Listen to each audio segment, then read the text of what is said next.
le futur proche. So basically, if you want to translate it directly, it would be the near future. So what is le futur proche exactly?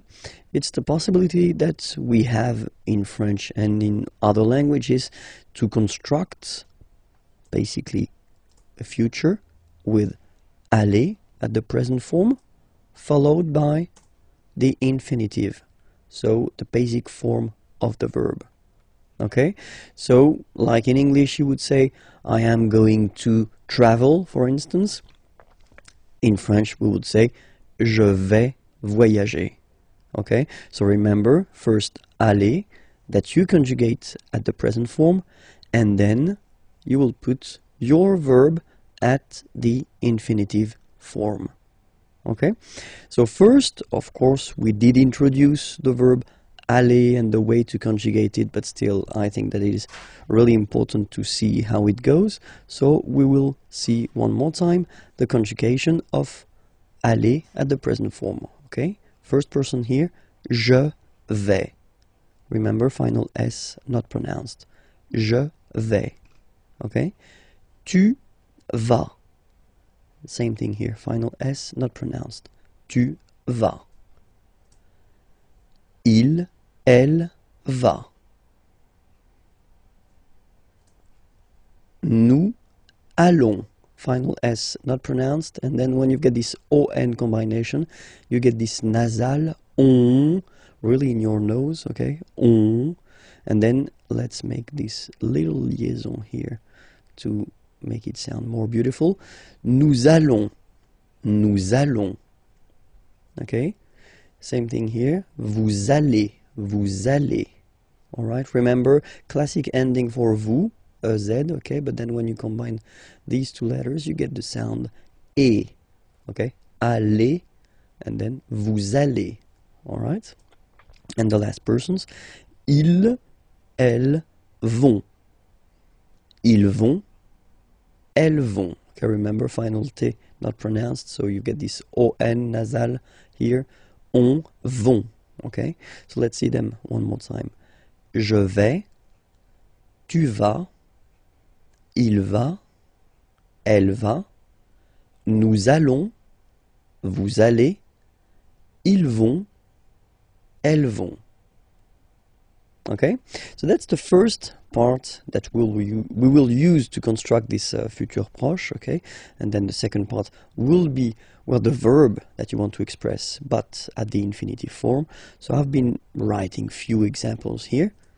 So the first sentence, je vais voyager. Voyager means to travel. Avec, with, ma famille, my family. Je vais voyager avec ma famille. Okay? So, quite simple way to construct a future form. Tu vas chercher. Chercher means to search. Une nouvelle maison. Okay? Une nouvelle. Nouvelle. It's the feminine form of the adjective nouveau, new. Okay, because maison, house, as you can see here, is feminine, so une nouvelle maison, a new house. Tu vas chercher une nouvelle maison. Okay, and then il, elle va partir. Partir is to leave. Okay, pour means for. Pour un an. 1 year.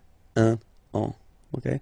So I will make the liaison just to make it more normal after. Okay, but I just want to divide here. Un an. Okay? So let's read it normally now. Il va partir pour un an. Okay? So you can hear that now I make this link between the two. Un an. Un an. So no break between the two. Un an. Okay? Il va partir pour un an. Elle va partir pour un an. Okay? Then for nous. Nous allons chanter. Chanter means to sing. Okay? Cette chanson. So remember, cette, feminine form of ce, this. Okay, chanson, song, and as chanson is feminine, so you should put this form here at the feminine, this, okay? Nous allons chanter cette chanson. Nous allons chanter cette chanson.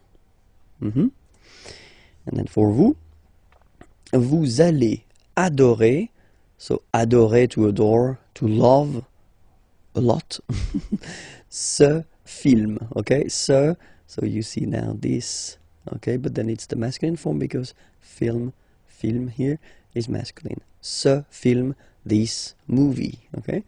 Vous allez adorer ce film. Vous allez adorer ce film. And the last one. Ils vont boire, boire is to drink, un café, a coffee. Ils vont boire un café. Elles vont boire un café. Okay, so let's repeat everything again. Je vais voyager avec ma famille. Tu vas chercher une nouvelle maison. Il va partir pour un an.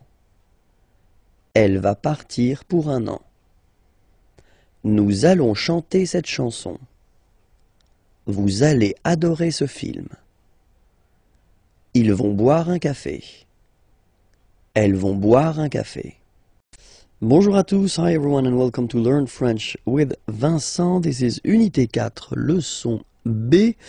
And in this lesson, we'll try to work on le genre des mots, so the gender of the words, because normally that's something a bit difficult for students to know or to remember the gender of the words. So normally what I tell them is to try to memorize, try to remember the gender when they discover or when they see a new word, but I know it's not easy. Okay, so in this lesson we'll try to see actually a few endings that give you some useful tips, and we'll focus only on the feminine words, and we'll start right now. Sorry. So when you see words that are ending with this ion, so you can be almost. This is quite important. Never say always when you talk about French language, because you always find some exceptions. Okay, so I won't say always. I will say in most of the cases. Okay, when they end with ion, okay, in most of the cases they will be feminine. Okay, so for instance here, la libération, or then la nation. Okay. Other ending is t, so when a word is finishing or ending with t, like that. La rapidité, rapidité means speed, and then la santé, health. Okay, in this case you can be almost sure that these words will be feminine. Okay, when they're ending with ure, ur, okay, la peinture, paint, la voiture, car, okay, so they are feminine. And then when they're ending with s, like that, s, so for instance, la politesse, la vitesse. Vitesse means speed, okay? So these words are feminine, and these endings are classical ending for feminine form. Okay, so let's see them one more time. La libération, la nation, la rapidité, la santé, la peinture, la voiture, la politesse, la vitesse. Okay, so let's see a few more. So still for the feminine form. So when you will have a word ending with this double T, et, okay, for instance, la chaussette, la roulette, so they will be feminine, okay? Chaussette means sock, and then roulette, well, it's the same, the thing you will find in casinos. And then when they're ending with ie, like here, okay? So basically you don't pronounce the E, okay? So it will be only the sound I, okay? For instance, la vie, life, okay? La partie, the part, okay? So there will be feminine as well, okay? And then words ending with E, accent aigu, and then E here, okay? Remember, this final E is not pronounced, so you will have this E. Remember, accent aigu, it's E sound, okay? La poupée, the doll. L'arrivée, the arrival, okay? La poupée, l'arrivée. So feminine as well. In that case, remember that normally it should be la arrivée, but as arrivée, as usual, you know, start with a vowel, then a is disappearing, and then you just put this apostrophe, okay? And then words ending with ud, like that, U-D-E, ud, okay, are normally, in most of the cases, feminine. La gratitude, well, if my understanding is correct, it is exactly the same in English. La gratitude, and then same thing here, latitude. Latitude. Okay, so let's repeat them one more time. La chaussette, la roulette, la vie, la partie, la poupée, l'arrivée, la gratitude, latitude. Okay, I know it's not the key, it's not the magic key that will help you forever and that will give you all the time the correct gender of the words, but still you've got some tips now. Okay, it was leçon B. Okay, remember that I've been doing many lessons, so they can be found there on youtube.com/imagier. Okay, and then the website is here, imagier.net. You can find more material there. Have a nice day. Bye bye. L'article partitif. So what's l'article partitif? Well, basically it's when you want to say that you want some sugar, for instance, so you don't want to specify the quantity, okay, just want to say that you want some, but you don't want to say 1, 2, 3, okay. Then, as usual, we will have the difference between the masculine form and the feminine form. Okay, so for the masculine form, it will be du. Okay, du. Simple thing, D, U. This is U, this is D. Du. Alright, and then for the feminine form, it will be de la. Okay, de la. Alright, masculine form, du. Feminine form, de la. All right, let's see a few examples now. Je bois, boire is to drink, okay, so je bois du café. All right, so you can see the difference here. It would be possible to say je bois un café, okay. In that case, you would translate it, je bois un café by I drink one coffee or I drink a coffee. Okay. In that case, when you put this du café, so first you put the masculine form because café is masculine, okay, and then you want to say, you don't want to specify the quantity, you want to say, I drink some coffee, okay, je bois du café, okay. The other option as well would be to say, je bois le café, so if you want to put this article défini, but then you would have to put more information after. Le café de ma mère, the coffee of my mother, if you want. Okay, so in that case, in this lesson, we'll only focus on l'article partitif, so it's some. Okay, je bois du café. All right, let's see another option. Tu voudrais.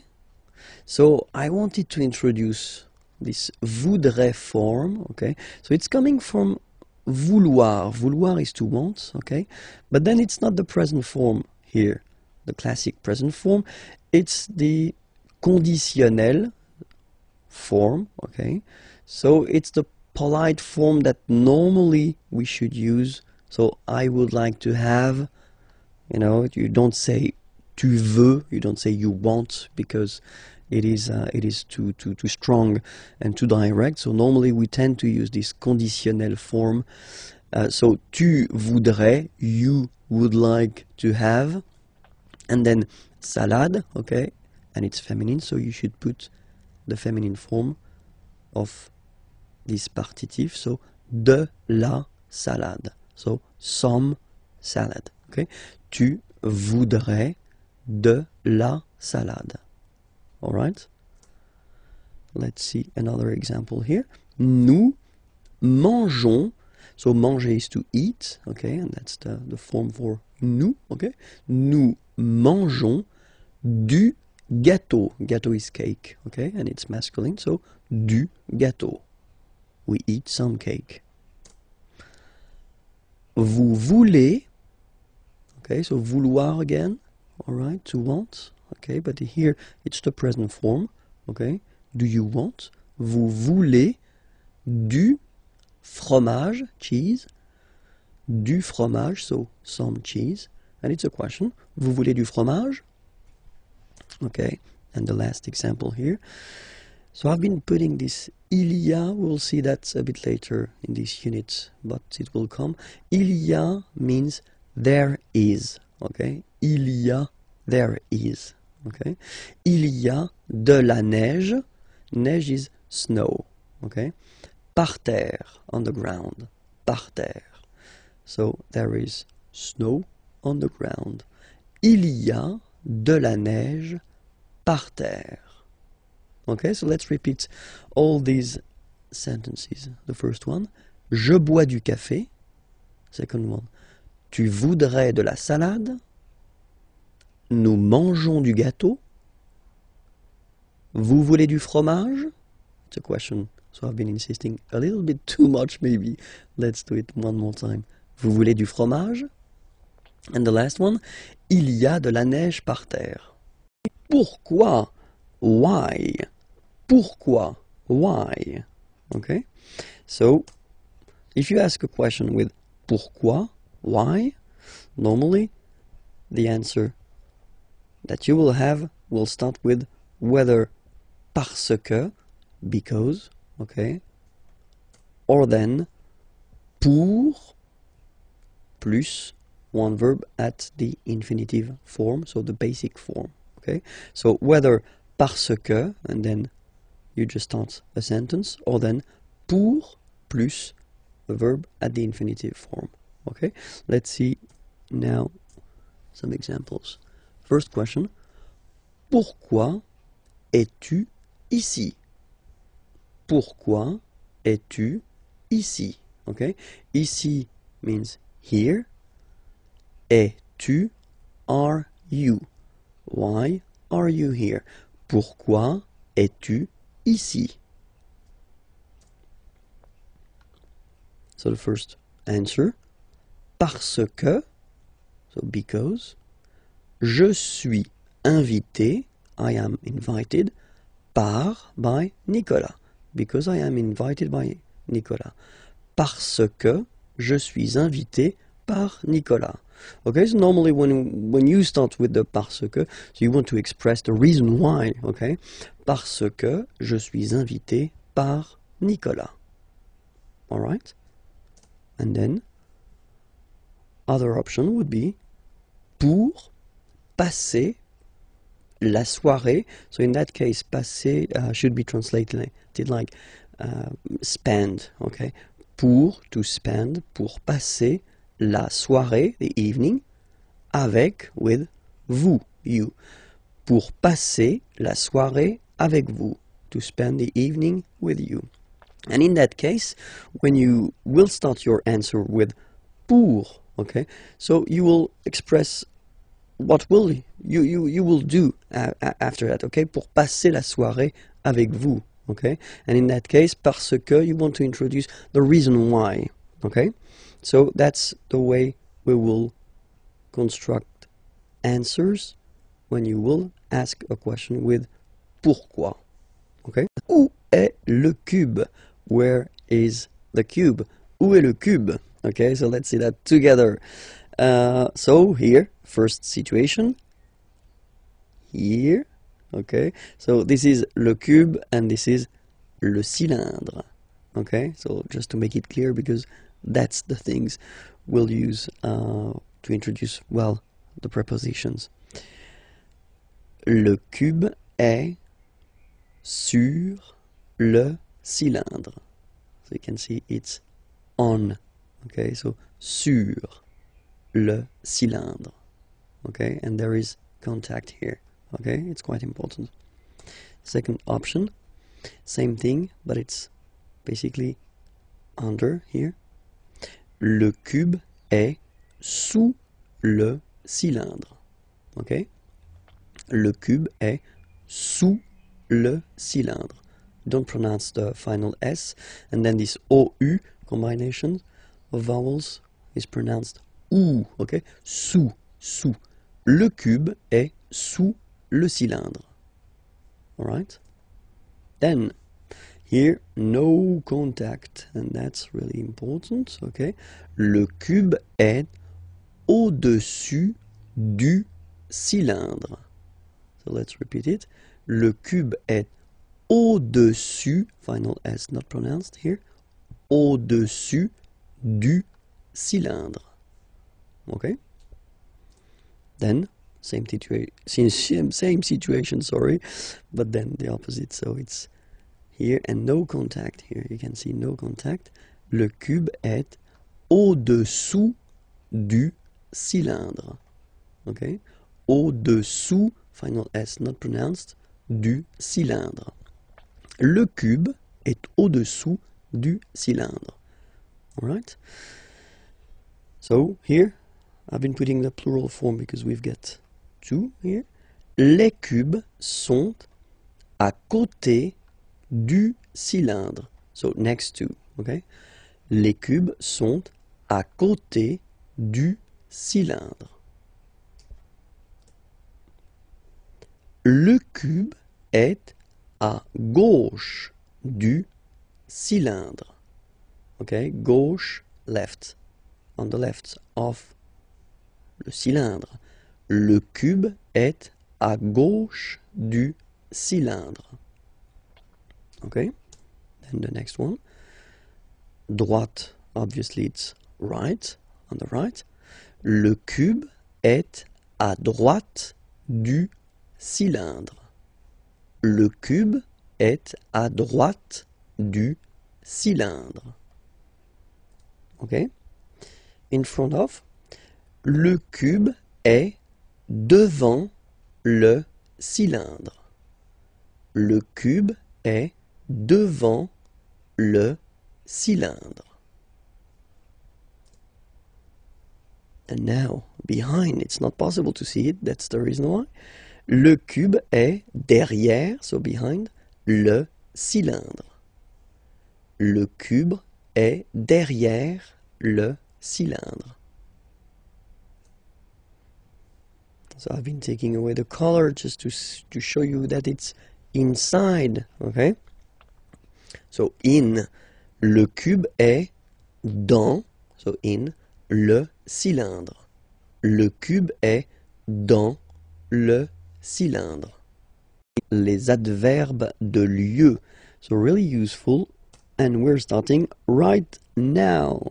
So the first one that we'll see, so I've been putting each time the English first and then the French version here. Okay, so here. So I won't read the English one. I will focus on the French one if that's okay with you. Ici. Ici. Okay. Then là. So remember you've got this accent, but well you don't pronounce it. Okay, so it's là. Là. Whoops. Là-bas. Là-bas. Remember final S not pronounced. Là-bas. Loin. Loin. So remember when you get this combination O-I-N, it's ouin, ouin, ouin, okay? Loin. Alright? So let's see them one more time. Ici, là, là-bas, loin. Okay? Devant, final T not pronounced. Devant, devant. Derrière. So if you look carefully, you've got here and then double R, so it will open the sound of this and you should pronounce it okay? Derrière. Same thing here. You've got this accent grave, derrière. Okay? Don't pronounce the final derrière. Okay? Final S not pronounced. Dessus. Dessus. Dessus. Dessous. Dessous. Final S not pronounced here. Dessous. Okay, so let's repeat them. Devant, derrière, dessus, dessous. Okay? Dedans. Final S not pronounced. Dedans. Dedans. Dehors. Okay, so remember, final S not pronounced, and then this H in French doesn't exist phonetically, so you don't pronounce it. Dehors. Dehors. Dehors. En haut. En haut. Okay, final T not pronounced, and then this H as previously, you don't pronounce it, so this is haut. En haut. En haut. En haut. En bas. Final S not pronounced. En bas. En bas. Okay? Quelque part. Don't pronounce the final T. Quelque part. Quelque part. Autre part. Autre part. Autre part. Ailleurs. Look, final S not pronounced, and then you've got this y sound. Ailleurs. Okay, so I insist a little bit too much maybe, but still, let's read it normally now. Ailleurs. Ailleurs. Okay? Autour. Autour. Autour. Okay, so repeat them one more time. Quelque part. Autre part, ailleurs, autour. Comment exprimer l'obligation? So when you must do something, well, there is a verb for that to express must, and this is falloir. Falloir, okay, falloir. And then you will have two options. The first one will be il faut, so you get to remember that falloir is what we call verb impersonnel, okay, because there is only one form and it's il, third person of the singular. Il faut, okay, so je, tu, nous, vous, etc. They don't exist for falloir, it's only il, okay. Il faut, and then the verb coming after will be at the infinitive, okay, so that's the way to express to must, okay, and then, or to have to if you want, il faut, okay, same form, but then you will add after that un nom, a noun, okay, so whether a verb at the infinitive form or then a noun. So we'll see few examples now. So the first scénario, as we would say in French, is falloir plus infinitif. Okay, so here, il faut respecter les règles. All right, il faut respecter, so to respect, les règles, the rules. Il faut respecter les règles. All right, and then another option, so I've been putting here and here the two parts of the negative form. Il ne faut pas fumer, fumer is to smoke, ici, here. Il ne faut pas fumer ici. Okay, so now we'll see the way it works with a noun. And here, for instance, il faut. So still il faut, remember, as I said, it's only il faut, so it's a verbe impersonnel, okay? Une carte d'identité. Il faut une carte d'identité. Second example here.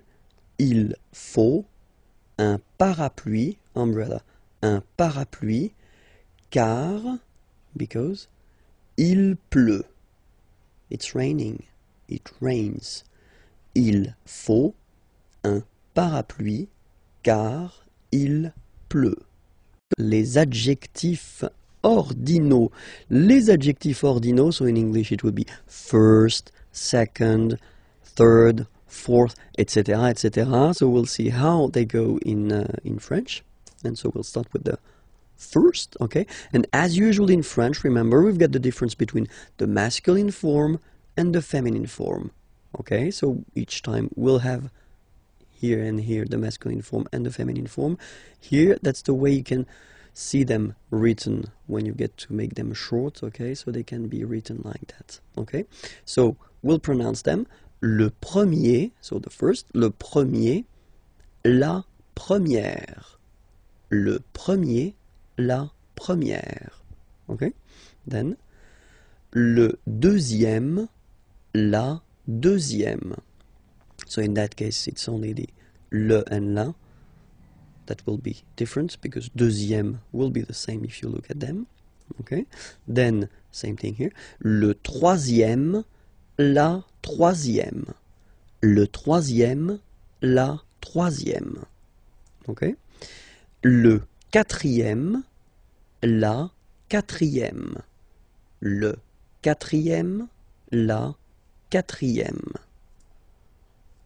Le cinquième, la cinquième. Le cinquième, la cinquième. Le sixième, la sixième. Le sixième, la sixième. Le septième, so remember we don't pronounce this P here. Le septième, la septième. Okay? Le huitième, remember H doesn't exist. Huitième, huitième, la huitième. Le neuvième, neuvième, so it's V here, remember, vième, la neuvième. Le neuvième, la neuvième. Le dixième, so remember, even if you've got this X here, you pronounce it Z. Dixième, dixième. Same thing as we had here. Sixième, okay? Le dixième, la dixième. Le verbe partir, partir means to leave, okay, at the present form. So we see this verb because this verb is normally quite useful, and then it is not regular, so it belongs to the third group of verbs, so it's always good to see the conjugation together, okay? So the first form is je pars. So final S not pronounced. Je pars. Tu pars. Same form. You can see here and here. So final S not pronounced. Tu pars. Il, elle, part. Final T not pronounced. Il, elle, part. Okay? So you can see that it's part. Sorry. Part, part, and then part. Okay, so the same phonetical form for these persons, but then obviously and of course for nous it will be different. So classic ending O-N-S, you don't pronounce the S, you just have this on sound nasal. Nous partons. Nous partons. Okay, then for vous, classic ending for vous as well, z, but then you pronounce it et, vous partez, vous partez. Okay, and the last persons, ils, elles partent. Remember, classic ending, ent, but then you don't pronounce them, partent, partent. Okay, so let's repeat them again. Je pars, tu pars, il part, elle part, nous partons, vous partez, ils partent, elles partent. Bonjour à tous, hi everyone and welcome to Learn French with Vincent. This is Unité 4, leçon J, and in this lesson we'll discover together how to conjugate at the present form le verbe venir. So venir means to come, okay, so it's quite useful, and especially it does belong to the third group of verbs, so it's not regular. So for the present form, it's quite useful to spend a few minutes just to see the conjugation together. Okay, so we'll start right now. First form, je viens. Final S not pronounced. Je viens. Remember, I-E-N, ien, ien. Je viens. Okay. Tu viens. Final S not pronounced. Tu viens.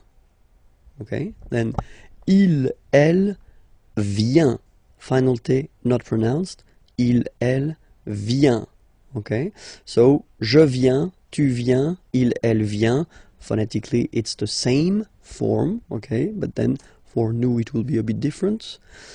ONS, remember, classic ending for nous at the present form. Final S not pronounced. So you will get the sound venons. Nous venons. Nous venons. Okay. Then classic ending for vous, z here, and then you pronounce it et, vous venez. Vous venez. Okay.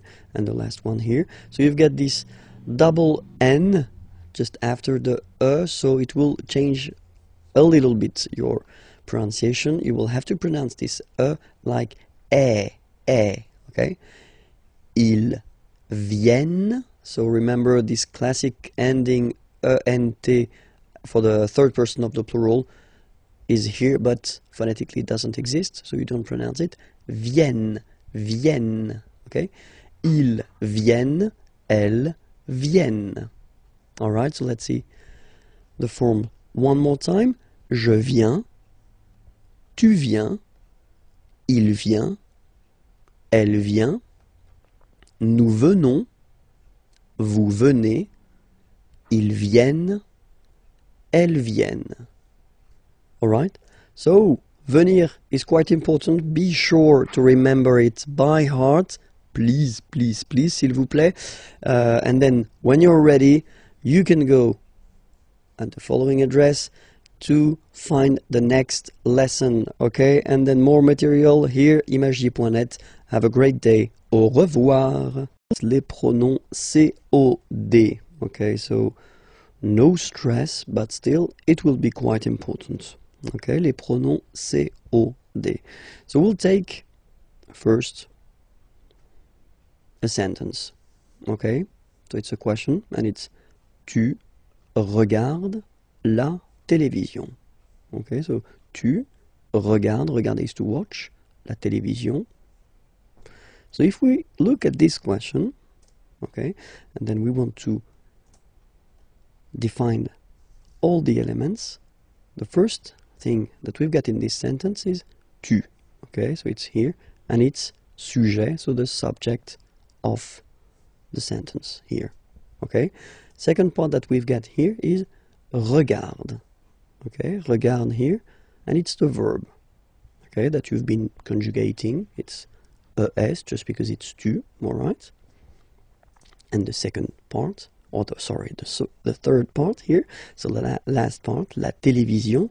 So la télévision, that's what we will call complément, okay, because it's a complement, it will complete the sentence here by giving some information. It's objet, It doesn't have anything to do because it's la télévision, okay? So it's not an object like that, but it's what we call grammatical object, okay? And we say that it's direct because you don't have any preposition between the verb and this complément, okay? So no preposition, so it's direct, okay? So why do we say that it's quite important to use les pronoms COD? Just because when you've got a question, so if someone is asking you, tu regardes la télévision, okay, the first option would be oui, je regarde la télévision. So of course it's possible to repeat, I mean, this part, la télévision, okay? But then if we are honest, then in most of the cases we won't repeat la télévision. In that case, we will use what we call pronouns, okay, just to avoid repeating this word, okay? So let's see these pronouns together. So as usual, we will have the difference between the masculine, the feminine, and the plural, okay? In that case here, we'll start with the masculin singulier. Masculin singulier will be first le, or then, as usual, if we've got a vowel coming after, the E will disappear, so it will be L apostrophe, okay? Le, or then L, like that, okay? If it's feminine, and at the singular form, so we're talking here about the third person of the singular, it will be la, or for the same reasons as previously, L apostrophe if you get a vowel after, okay? And then for the plural form, so here we're talking about the third person of the plural, then it will be les. Okay, so let's repeat them one more time. So for the masculine singular form, it's le. For the feminine singular form, it's la. Okay, and then if they are followed by vowels, then you take a and a away, and then you get this l. Okay, and for the plural form here, it's les. All right, so let's see that in action now. So if you get the same question, tu regardes la télévision. All right, so now we've got all the elements. So we know that tu was the subject, regarde the verb, la télévision, complément d'objet direct, and that's the thing we want to replace. We don't want to repeat la télévision, okay? So first, what do we need to do is first to spot the gender of the word. We know that la télévision is feminine, okay? So we've got all the keys necessary. Oui, je la regarde. So as I said a long time ago in a lesson, remember that in French the pronouns, like this one for instance, are coming before the verb. So that's the reason why you will have this la here before the verb. Oui, je la regarde. Okay? Let's take another question. And here you've got tu vas regarder la télévision. So what's the difference between the previous question and this question? Well, this is, and we saw that in a previous lesson, I guess it was on this unit, so you can check it if you're not sure about that. That's what we call the futur proche, so the near future. Tu vas regarder la télévision, you are going to watch. Okay, so that's the near future. Tu vas regarder la télévision. Okay, and then here, if you look carefully, well, you've got two verbs. And that's the important thing here. So if you will have a structure with two verbs, and then you want to use a pronoun, this pronoun will come always before the second verb. Like here, oui, je vais la regarder. Okay? So I'm not telling you that it will come between the two verbs, because you can have many things between these verbs. Okay? So focus on this idea that it will come before the second verb. Oui, je vais la regarder. Okay?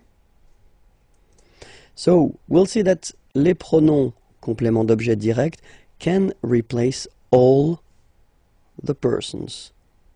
So for the first person it will be me, second person it will be te, third person of the singular, so the one we saw, le for the masculine form, and then la for the feminine form.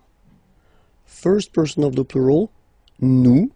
So basically it's quite easy to memorize this one, to remember it. Same thing here. Second person of the plural, vous. And then third person of the plural, les. Alright, so me, te, le, la, nous, vous, les. Alright? So we'll see now a few examples. So the first one, il me regarde. So if you want to say that he is looking at me, il me regarde. Okay? So remember, as I said previously, these pronouns are coming before the verb. Okay? Il me regarde. Present form, only one verb, you just put it before. Il me regarde. Il te regarde. So he's looking at you. Il te regarde. Il le regarde. Il la regarde. He's looking at him, he's looking at her. Il nous regarde. Il vous regarde. Il les regarde. Okay, it's not that difficult when you try to remember. Well, first of course the pronouns, and then this idea that it will come before the verb. Well, honestly, it's not that tricky. Okay, I've been putting the same sentence but then at this near future form. Okay, so just to show you, if you forgot it, that it should come before the second verb. Okay, so il va me regarder, so he's going to watch me, or to look at me. Okay, il va me regarder. Il va te regarder. Il va le regarder. Il va la regarder. Il va nous regarder. Il va vous regarder. Il va les regarder. Les pronoms COI. Okay, les pronoms COI. So, well, let's say that it's the second part of les pronoms CO, complément d'objet. Okay, so if you didn't watch the previous lesson, well, maybe it would be better to do so that you could understand maybe more clearly the whole thing. Okay, but then still we're starting right now. So, les pronoms complément d'objet direct. So we'll start with une question, a question. Okay, so we'll see. It's a basic question. Okay, you get tu parles à ton frère. Okay, parler is to talk. Tu parles, you talk to your brother, à ton frère. Okay, so if we have a look at the elements in this sentence, the first part or the first element is tu. Okay, and that's the subject of the sentence, tu, all right? Then the second element is parle, okay? And that's the verb. So it's ending like that because you've been conjugating this verb according to tu, okay? But it's a verb here. And then we've got this last part here, à ton frère. So that's what we call complément. So it will come to complete the sentence, okay? And it's objet, okay? So be careful, it's really what we call a grammatical object. So it's not an object, because in that case, it's a good example because it's a person, okay?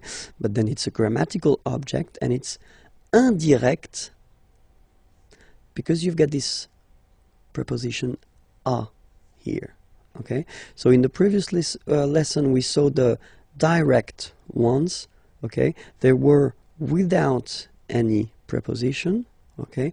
But then in this lesson, it's indirect because you've got the preposition a here, okay? And it will change the things. So let's see the question. You can ask the question, so it's the same. Tu parles à ton frère, okay? And then the answer that you could give, of course, would be oui, je parle à mon frère.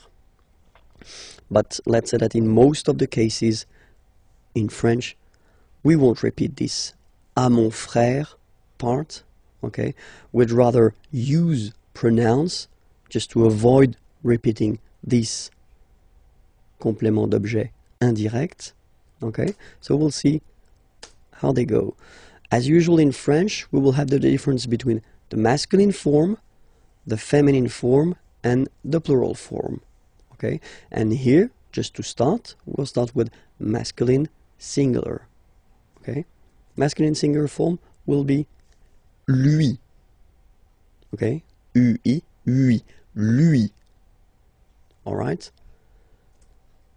Féminin singulier, so feminine form and the singular form here, it will be lui. So it's quite easy to memorize, to remember, okay, because it is the same form for the masculine and the feminine form, okay? And then for the plural form, so third person of the plural, to be more precise, it will be leur, okay? So masculine singular, third person of the singular, lui, féminin singulier, feminine singular form, third person of the singular, lui, and then the plural form, third person of the plural, leur, okay? Let's see now the same question, okay? Tu parles à ton frère, okay? And the idea in that case, of course, is to avoid repeating this part here, so complément d'objet indirect, and to replace it with the pronoun, okay? So first we know that it's indirect because we've got the preposition here. We know here that it's masculine because it's brother, okay? And then we've got the information here because it's ton, all right? So we've got all the elements just to reply using the pronoun. Oui, je lui parle, okay? So the only thing you should really think about here is the position. So you should remember, as I said previously, that the pronouns in French will be placed before the verb. So, je lui parle. Oui, je lui parle. All right? And then we could have, well, basically the same question, but then this question would be like it is here at the near future. So if you didn't see the lesson regarding the near future, maybe it would be more useful for you to watch it, but still the near future, it's a way to construct the future, but at the present tense with the verb aller, to go. You are going to speak or talk, okay, to your brother. Okay, so you are going to, but then the important thing in that case is that you've got two verbs. Okay, you've got aller here, to go, and then you've got parler, to speak or to talk. Okay, and when you've got two verbs, then for the pronoun that you would like to use, you will have to put it just before the second verb. Oui, je vais lui parler. Okay, so I'm not telling you that it should be between, because That's the case here. But then between these two verbs, you could put many things, okay, like adverbs or other things, okay? So remember that this pronoun lui should be before the second verb. All right? So now we'll see these pronouns, but then for all the persons, okay, for the first person of the singular, it will be me. Second person of the singular, te. Then third person, like we saw, so masculine and feminine, I only put one, so lui, because it's the same. First person of the plural, nous. Second person of the plural, vous. Third person of the plural, leur. Okay? Me, te, lui, nous, vous, leur. Alright? So let's see examples now. So he's talking to me. Il me parle. Okay, remember, me, and then before the verb, il me parle. He's talking to you. Il te parle. Il lui parle. I don't know why lui is still white. Well, maybe it was a mistake from my... Yeah, it is a mistake. It should be orange, but then still. Il lui parle. Okay. Il nous parle. Il vous parle. Il leur parle. Alright? Il me parle. Il te parle. Il lui parle. Il nous parle. Il vous parle. Il leur parle. Okay, so these examples are with one verb, okay, and then I've been rewriting the same sentence, but then at the near future, okay, with the two verbs, and then we can see how they go now. Il va me parler. He's going to talk to me. Il va me parler. So remember, you know, me before the second verb. Il va te parler. He's going to talk to you. Il va lui parler. He's going to talk to her, or he's going to talk to him, okay? Il va nous parler. He's going to talk to us. Il va vous parler. He's going to talk to you. Il va leur parler. He's going to talk to them, okay? Il va me parler. Il va te parler. Il va lui parler. Il va nous parler. Il va vous parler. Il va leur parler. Bonjour à tous, hi everyone, and welcome to Learn French with Vincent. This is Unité 4, leçon M. And in this lesson we'll see how to conjugate together le verbe vouloir. Vouloir means to want, and it belongs to the third group of verbs in French, so irregular. So that's the reason why I think it's quite good to see the conjugation at the present form together. So here it goes. Vouloir, first person, je veux. Final X not pronounced. Je veux. Tu veux. Final X not pronounced, the same form. Il veut. Final T not pronounced. Elle veut. Okay, so here, so far we've got one phonetical form, it's veut. Then for nous, classic ending, ONS, don't pronounce the S, just pronounce the on. Nous voulons. Nous voulons. Same thing here, classic ending EZ for vous, but then you pronounce it et. Vous voulez. Vous voulez. Vous voulez. And the last one, here, EU, and then ENT, classic ending, but then you don't pronounce it, so you get veulent. Veulent. Ils veulent. Elles veulent. Ils veulent. Elles veulent. Okay, so let's repeat it one more time. Je veux. Tu veux. Il veut. Elle veut. Nous voulons. Vous voulez. Ils veulent. Elles veulent. So that's it for this lesson. It was leçon M. Well, you can find more lessons right here Imagier is the name of the channel on YouTube, and then more material can be found there at imagier.net. Have a great day. Au revoir. Le verbe savoir. Savoir means to know, and it's quite useful. And but then it is irregular, so it belongs to the third group of verbs. So it's quite good to see the way to conjugate it together, okay, at the present form. And we'll see it right now. Okay, so let's start now. Je sais. Okay, final S not pronounced, and then you get this A-I, E. Okay, je sais, sais. Okay. Tu sais, same form, final S not pronounced. Tu sais. Il sait, final T not pronounced. Elle sait. So one phonetical form so far.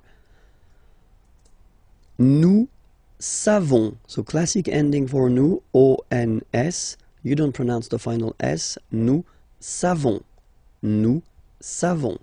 Okay? Then vous savez. Classic ending for vous, E-Z, but then phonetically it's E. Vous savez. Savez. And then il.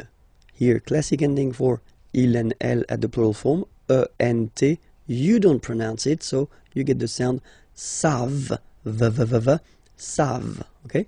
Ils savent, elles savent. So let's see that one more time. Je sais, tu sais, il sait, elle sait, nous savons, vous savez, ils savent, elles savent. Il y a, so we saw it in a previous lesson quite shortly. So il y a means there is or there are. But then in French, we will have only one form, il y a. Okay? So let's see, for instance, here, a question. Est-ce qu'il y a un magasin dans le quartier? Okay? Est-ce qu'il y a, so is there un magasin, a shop, dans le quartier, in the neighborhood? Okay? Est-ce qu'il y a un magasin dans le quartier? All right. So the answer would be oui, il est juste ici.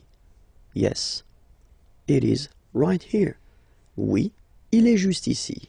Okay? So in that case, we've been using this il y a, there is. Okay, just because un magasin, well, it's singular. Okay, so it's basically there is a shop, there is something. Okay, let's see now. Here, same thing. Il y a une piscine, a swimming pool, dans cette ville.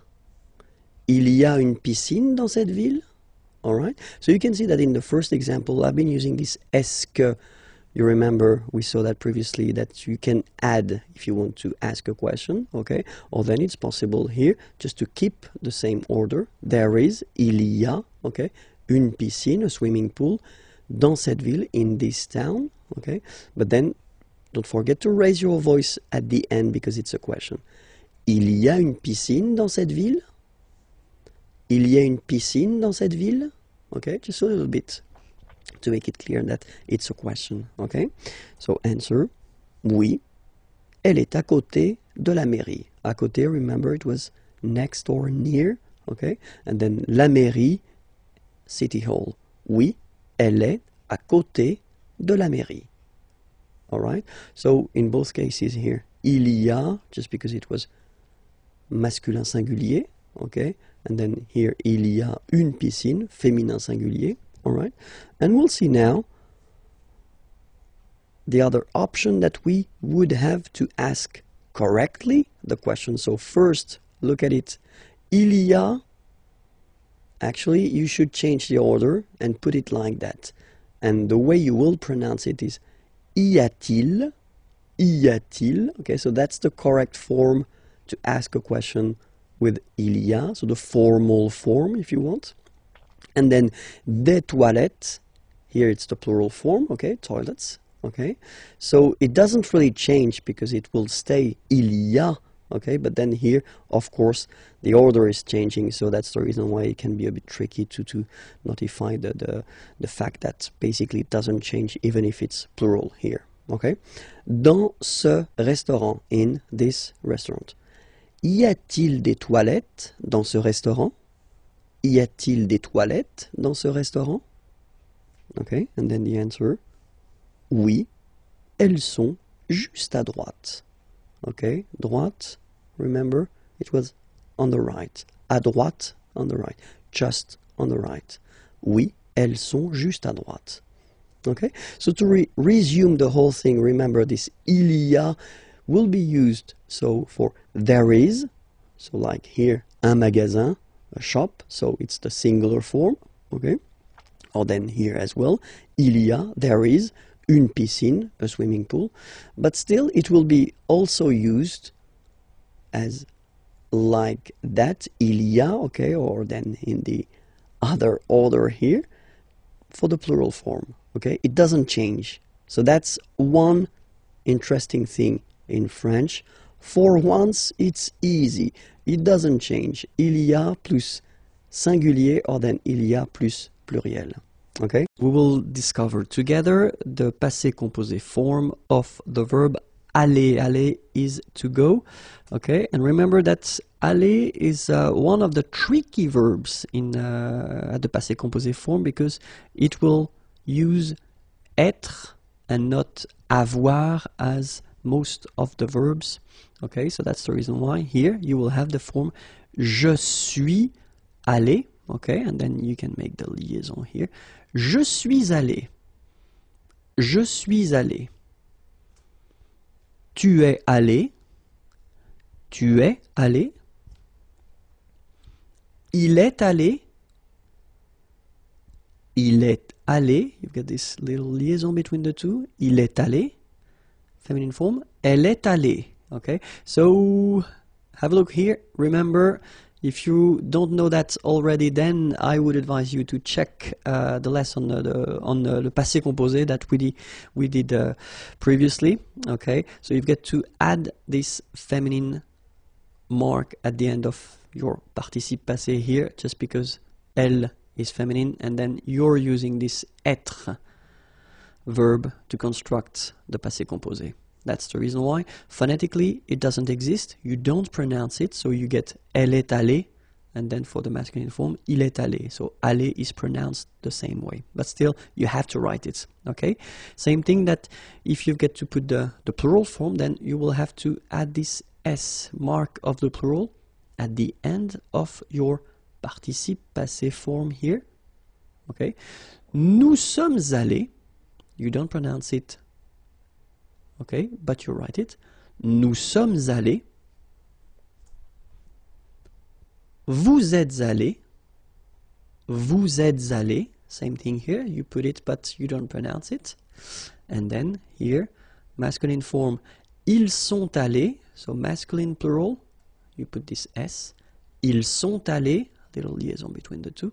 Ils sont allés. Elles sont allées. Feminine and plural here. Okay, S, you don't pronounce them, but still you've got to write them.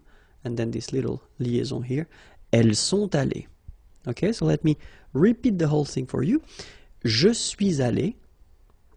Tu es allé. Il est allé. Elle est allée. Nous sommes allés. Vous êtes allés. Ils sont allés. Elles sont allées. The passé composé form of the verb parler. Parler is to speak or to talk. Okay, so let's discover it right now. First person, j'ai parlé. Tu as parlé. Il a parlé. Elle a parlé. Nous avons parlé. Vous avez parlé. Ils ont parlé. Elles ont parlé. Alright? So remember, passé composé, you've got to use two parts. The first one, avoir in that case, and then what we call participe passé. This participe passé form, as you can see, doesn't change for all the persons. You will have to put avoir at the present tense here. Okay? J'ai parlé, tu as parlé, il a parlé, feminine form, elle a parlé, nous avons parlé, little liaison here, nous avons parlé, vous avez parlé, same thing here, little liaison, ils ont parlé, same thing here, ils ont, elles ont parlé. Okay, so we'll just see one more time the passé composé form of finir. Finir is to finish or to end. Okay, and let's see how it goes. J'ai fini. J'ai fini. Tu as fini. Tu as fini. Il a fini. Feminine form, elle a fini. Nous avons fini. Nous avons fini.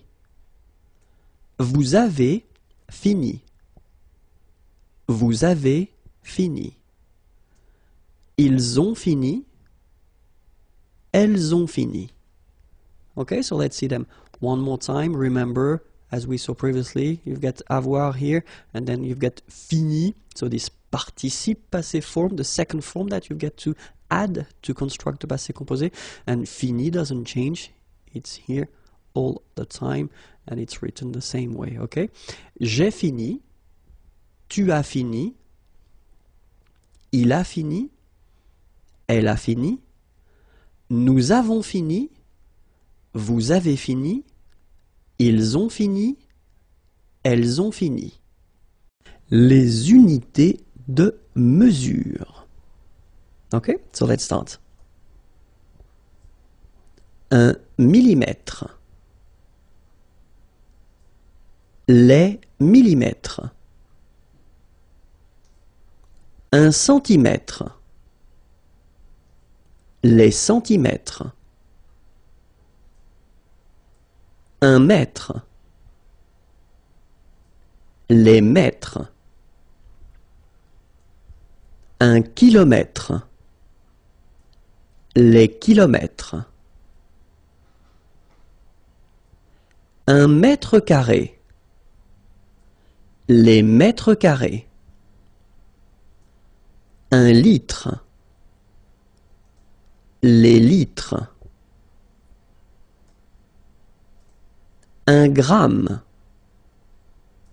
Les grammes. 1 kilo. 1 kilogramme. Les kilos. Les kilogrammes.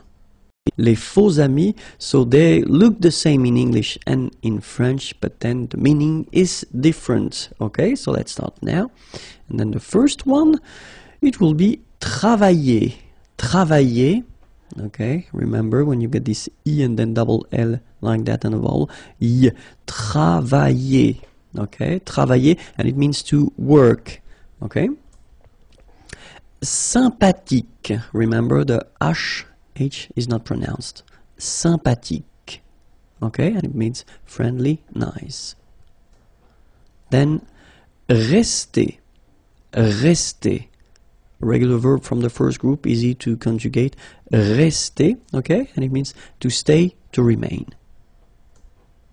Then la monnaie. Monnaie, okay, final not pronounced. La monnaie, okay, and it means small change. Le magasin. Le magasin. Okay, remember you've got only one S between two vowels. Then you get the sound Z, alright? And then the ending here is IN, so it's nasal, it goes in your nose, and it's un. Magasin. Okay, and it's shop. Alright? Then, la librairie. Okay, remember, I here, librairie. Final not pronounced. La librairie. Okay, and it's a bookshop. Then, la journée. La journée. Final not pronounced. And it's day. Grand. final D not pronounced, okay? GR, gr, gr, gr, and then the nasal en, grand, okay? And it means big or tall. Then gentil. So remember this final L is not pronounced. Gentil, gentil, and it's nice or kind. Then attendre, attendre. Remember, final E, you don't insist on it, it just gives you the possibility to pronounce the dr, dr. Okay, so attendre, attendre. Alright, and it's to wait. Bonjour à tous and welcome to Learn French with Vincent. This is Unité 5, leçon N. And in this lesson, we'll discover vocabulary regarding le corps humain. Le corps humain. So let's start now. La tête, la tête. L'épaule, l'épaule. Okay, so in that case I did put this F here just to indicate you that it's feminine, okay, because you cannot see it here with the article L, okay? L'épaule. La poitrine, la poitrine. Le tronc, okay, remember, final C is not pronounced here, le tronc, okay? L'estomac, l'estomac, okay, same thing here, final C not pronounced, and then M means that this word, estomac, is masculine, okay? L'estomac. La hanche, remember, H here is not pronounced, so you get the sound en, hanche at the beginning. Le poignet, le poignet. So this combination of ET at the end will basically open the sound, so you get poignet. Okay, remember, G-N, poignet, le poignet. La cuisse, la cuisse, double S and then two vowels before and after. It will give you a really strong S sound, okay? Cuisse, cuisse, la cuisse. Le genou, le genou. La jambe, la jambe. Okay, remember, A-M, when you combine these two, basically it's just like A-N, so it's nasal and it's en. Okay, so you get la jambe. La cheville, la cheville. Remember, double L like that after I, cheville. Le pied, le pied. Le dos, final S not pronounced, okay? Le dos. Le cou, le cou. Le bras, same thing here, final S not pronounced, le bras. Le coude, le coude. So it's actually quite funny because the only difference between these two is this d at the end. Okay, so here in this one you've got le cou, okay, and then the second one here is le coude. Okay, remember you don't insist on this final E, it only gives you the sound of d at the end. Le coude, okay. Le nombril, le nombril. Le doigt de pied, le doigt de pied. La main, la main. So this combination A-I-N is quite interesting because it will give you the sound un. So it's really a nasal, it goes in your nose, okay? And it's un, main, la main. Le doigt, Okay, so don't be frightened by this G, because basically you don't pronounce it, and then the final T you don't pronounce it. So the only thing you get to pronounce is this combination of three letters, sorry, here, D, O, I, okay? O, I, it's wa, and then D, doigt. That's the only thing. Doigt, le doigt, okay? Le pouce, le pouce. L'ongle, l'ongle, okay, I forgot to write it, but it's masculine, okay, l'ongle. La peau, la peau, okay, remember this combination of three vowels, well, it's quite rare in French, but then, well, you can see it, but then, so the sound that you will have to pronounce when you've got these three vowels combined together, it's the sound O. Okay, so really simple, O, okay, so you get la peau, okay, la peau. That's it. If you want more, then the address is here, youtube.com/imagier, and then the website is here. If you want to see more material, then write me a beautiful letter or a mail. Okay, have a great day, bye-bye.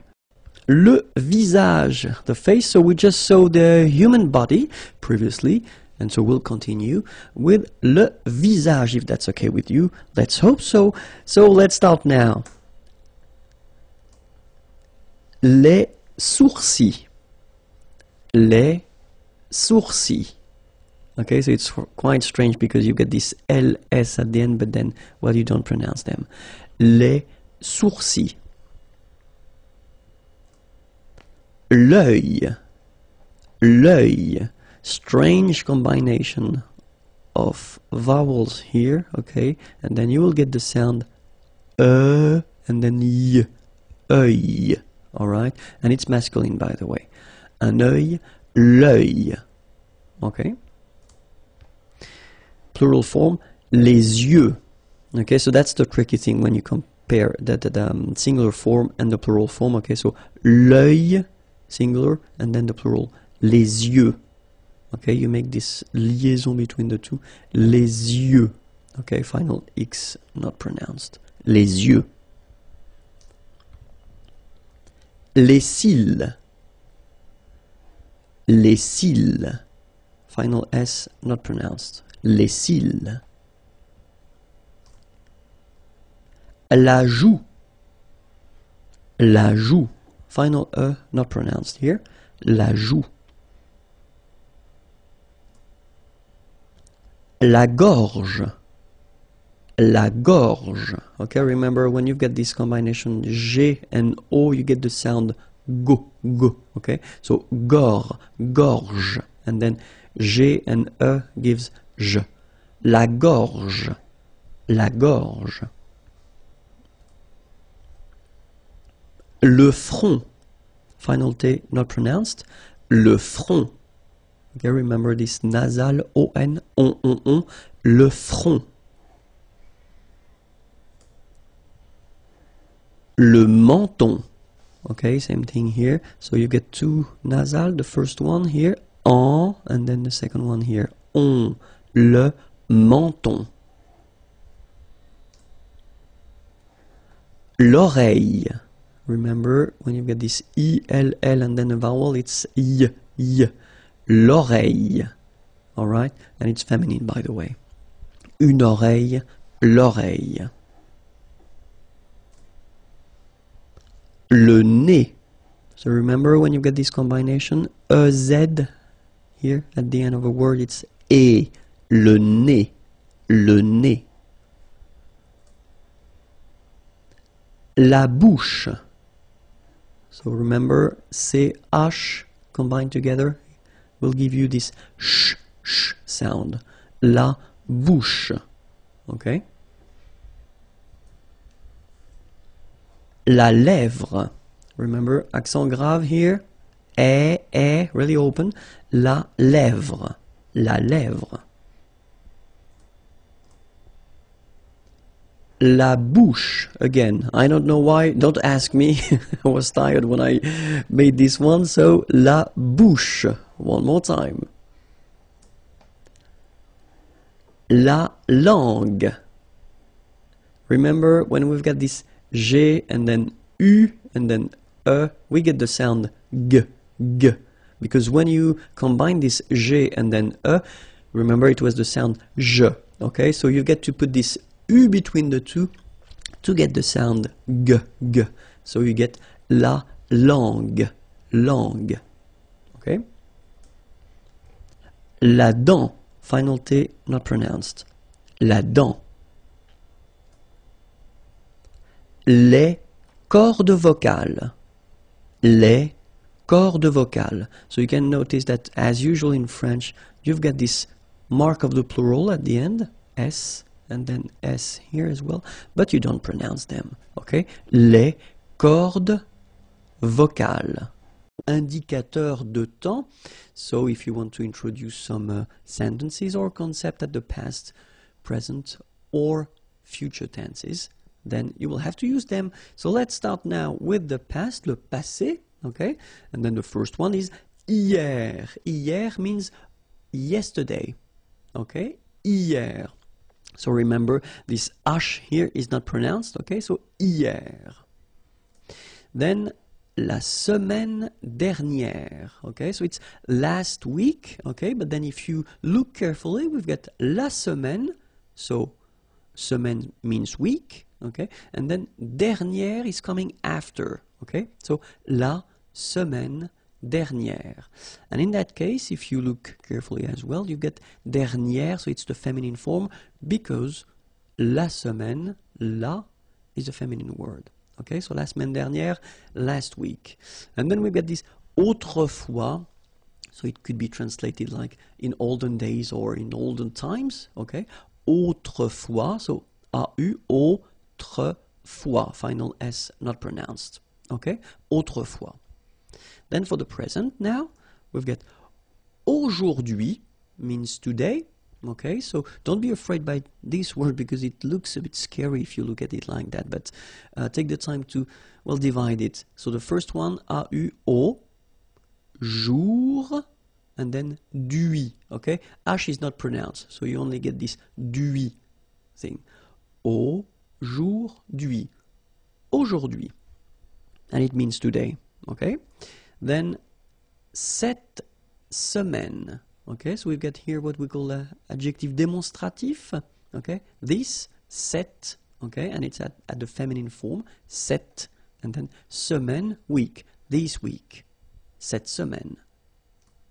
All right, and then maintenant, okay? Normally we tend not to pronounce this okay? So we get this maintenant, maintenant, okay? Now. For the future now, we've got demain, and it means tomorrow. Demain, remember, when you combine this A-I-N, you get the sound un. Demain, demain, okay? Then, la semaine prochaine. So it's next week, okay? And as we had for the past tense here, we had la semaine dernière, okay? So last week and dernière was coming after semaine, exactly the same concept. So you will have to put prochaine, so it's the feminine form here, after la semaine, okay?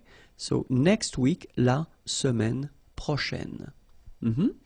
And then bientôt, okay? Remember you put this accent circonflexe but you don't write it. You write it but you don't pronounce it. And then the final T is not pronounced. Bientôt, okay? And then you could translate this bientôt as soon. Okay, so something that will happen in the future. All right, so let's see them one more time. First one, hier. Second one, la semaine dernière. Then, autrefois. Aujourd'hui. Cette semaine. Maintenant. Or then, maintenant. Okay. Demain. La semaine prochaine. And then, bientôt. L'expression de la quantité. So it's quite important, so I would like you to take a few minutes to watch carefully this video. And we'll start right now. L'expression de la quantité. So the first thing that we'll discover together, it's plusieurs. So plusieurs means several, okay? And so the way you will have to construct it is that after that you will have to add a nom, a noun, okay? But then keep in mind that it should be at the plural form, okay? So several, and then followed by a noun at the plural form. So let's see a few examples now. J'ai invité plusieurs amis. J'ai invité plusieurs amis. Okay, so remember, j'ai invité, so it's the past form of inviter, to invite. Okay, plusieurs, and then amis, friends. Okay, j'ai invité plusieurs amis. Second example, il y a, there is, plusieurs enfants, kids, dans le jardin, in the garden. Il y a plusieurs enfants dans le jardin. Okay? And then, elle a fait plusieurs gâteaux. So, faire here at the passé composé form. Plusieurs, faire, sorry, it means to do, okay? Plusieurs gâteaux, cake, okay? So, what you can see here is that ami here is with S, so it's the plural form, okay? Here, right after plusieurs, you've got enfant with S at the plural form, and then here you've got that gâteau with X, so it's the plural form. All right? So let's see now the second one. Quelques, you don't pronounce the final S here. Quelques means few, okay? And same thing as we had previously, you will have to add a noun at the plural form, okay? So let's see the first example. J'ai rencontré, rencontrer is to meet, so it's the past form. J'ai rencontré quelques collègues. J'ai rencontré quelques collègues. Okay, second example. Nous avons, so it's avoir, to have at the present form, quelques petits problèmes, petit, small, problème, problem, avec lui, with him. Nous avons quelques petits problèmes avec lui. Okay, and then the last example. Elle a mangé quelques bonbons.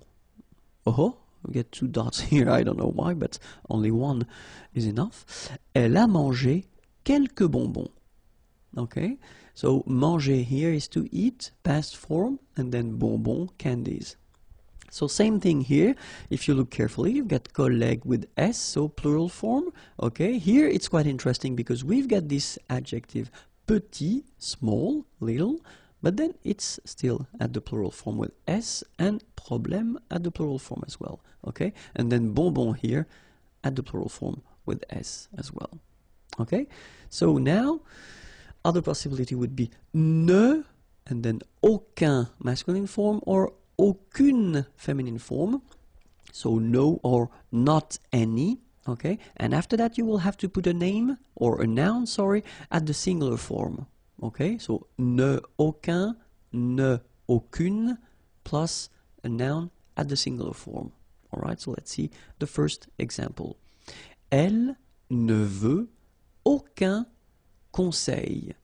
Okay, so you can see here that it's elle ne veut, so she doesn't want. Okay, vouloir is to want. Aucun, so not any, no, and then conseil, it's advice. Okay, so elle ne veut aucun conseil. Other example, je n'ai eu aucun problème. Okay, so here, ai eu, so it's the verb to have at the passé composé form. Okay, je n'ai eu aucun problème. Problème, problem. So I didn't have any problem. Il ne fait aucune erreur. Il ne fait, faire is to do, and it's the present form, aucune erreur. Erreur is mistake. Alright? So, if you look carefully here, you get ne and then aucun. Okay, so that's the masculine form because conseil is a masculine word. Here, it's quite interesting because as usual in French, when we've got this ne and then we've got a vowel after, So it can be quite tricky. So in most of the cases, this will disappear. Okay, so you take it away, but then still aucun is coming here, all right? And then it's at the masculine form because problème is a masculine word, all right?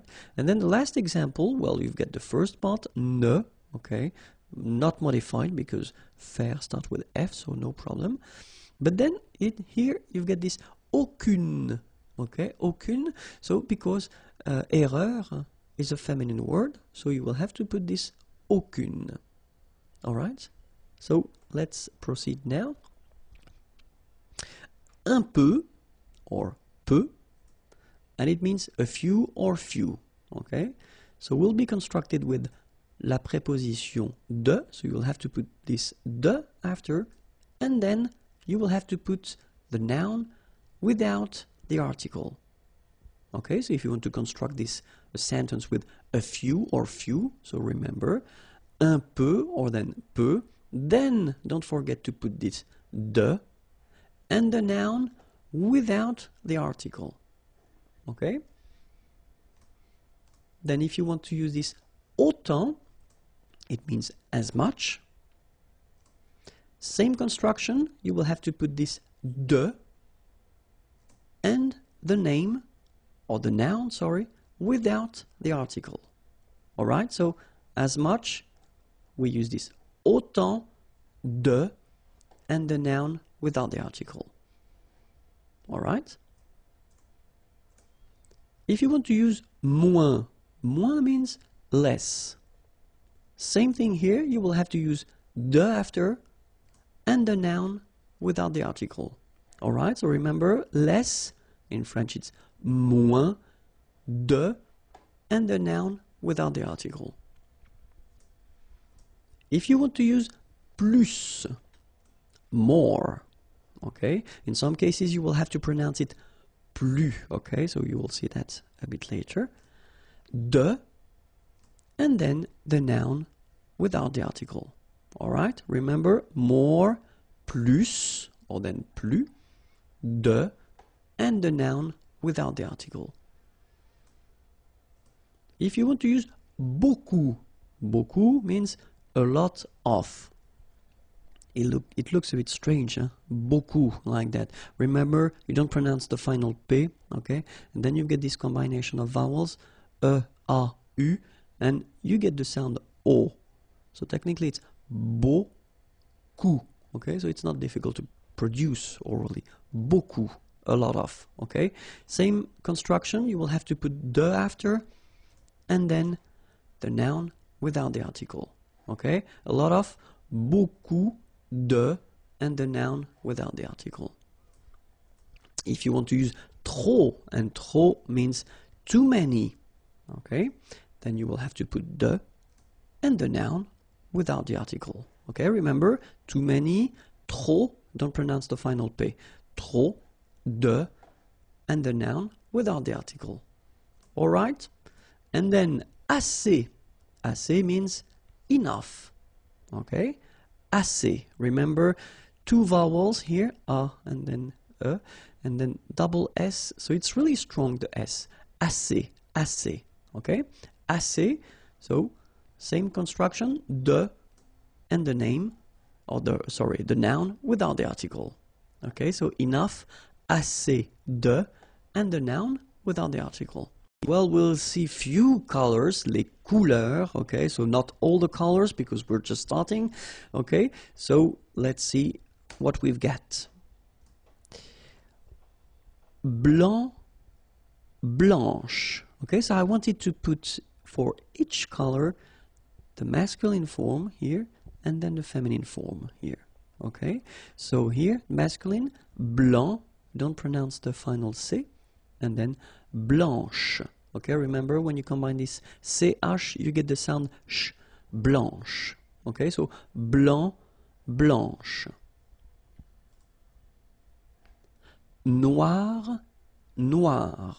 So it's quite funny because you will have to add this E at the end of noir for the feminine form, but then you don't pronounce it. Okay, so phonetically it is exactly the same. Noir, noir. Okay, Gris, don't pronounce the S, but then for the feminine form, grise. Remember? Grise. Alright? So when you add this E, basically it gives you the pronunciation or the possibility to pronounce the previous letter here. It's Z. Grise. Alright? So gris, masculine form, feminine form, grise. Bleu, bleu. So same thing that we had for noir, you just add this E at the end, but then you don't pronounce it. Bleu, bleu. Alright? So let's see them one more time. Blanc, blanche. Noir, noir. Gris, grise. Bleu, bleu. Okay?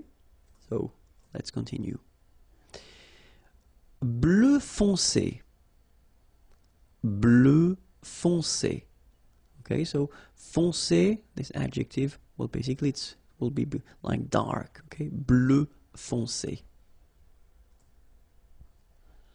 Bleu clair.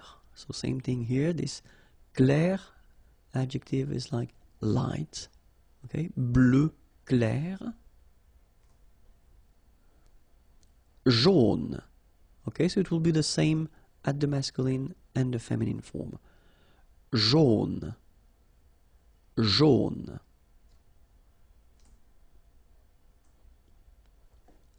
Rouge. So same thing here, same form for the masculine and the feminine. Rouge. Remember, G-E, je. Rouge. Vert. So masculine form, don't pronounce the final T. Vert. Feminine form, verte. So listen carefully. I don't say te, but it's t. Verte. Verte. Okay, so as usual, this final E only gives you the possibility to pronounce this t. Verte. Okay? Marron. Same thing for the masculine and the feminine form. Marron.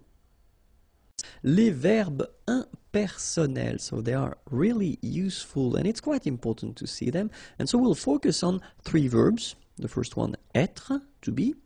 Second one, faire, to do. And the last one, avoir, to have. Okay? And so the important thing with this concept or this idea, les verbes impersonnels, is that, well, you will see in the examples, they are not connected to a person, and that's the main concept. So even if in French we use this il, so the pronom personnel il, okay, technically if you want to translate that directly in English, it would be translated by it, okay, but then in French we use this il instead of it, okay. So let's see now for être, for instance. So if you use this il est, you will use this structure if you want to talk about the time. Okay, for instance, we've got the first example here. Il est tard. Tard is late. Okay, so il est tard. It is late. Il est tard. Okay, so even if we use this il, so it doesn't have the concept of he as normally we have. Okay, it's really this impersonal form. Okay, and then il est tôt. It is early. Okay, same thing. That's the reason why we use this il form when we put when we give the time. Okay, il est 12 heures, or then il est midi, 12 hours. Okay, and then this midi, it's noon. Okay, so il est 12 heures, il est midi. All right. Second example is faire, and then it's really useful to use this faire. So il fait, if you want to talk about the weather, pour parler du temps, okay, pour parler du temps. So for instance, il fait chaud, okay, chaud, warm, hot, okay. So il fait chaud. So if you want to say it is hot, it is warm, then that's the structure you will have to use. Same thing if you want to say that it is cold, okay, froid is cold, il fait froid, okay. Il fait chaud, il fait froid. All right?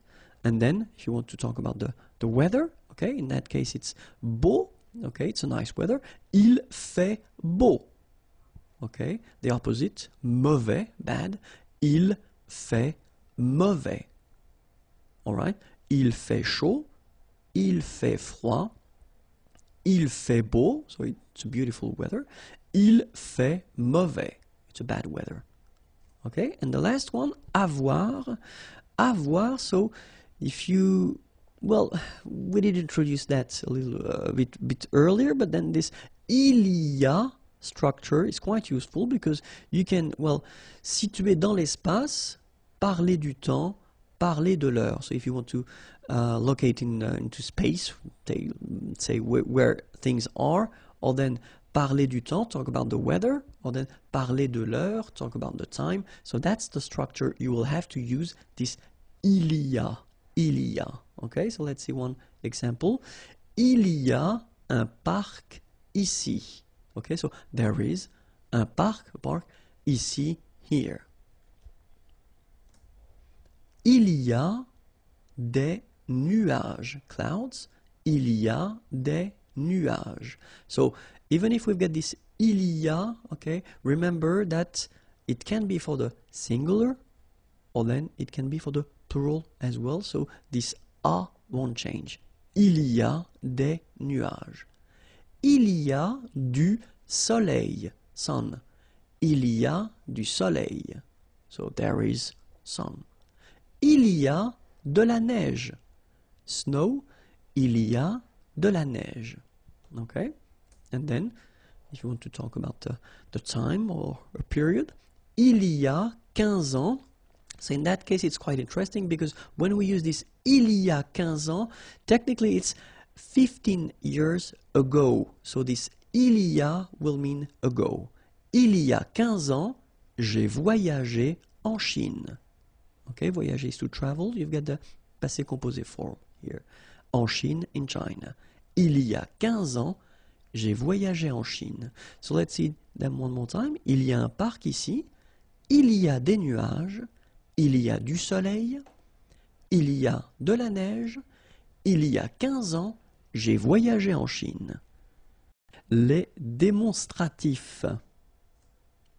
Les démonstratifs, so we'll see two type of demonstrative. The first one will be adjectif, démonstratif, okay? And then the second one will be pronom démonstratif.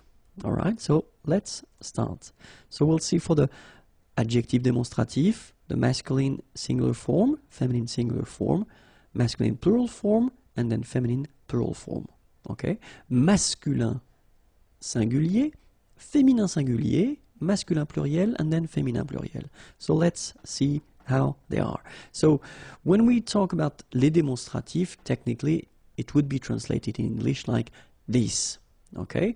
But then of course we've got in French the difference between the masculine and the feminine form, and then masculine plural and feminine plural. Okay, so we'll see them now.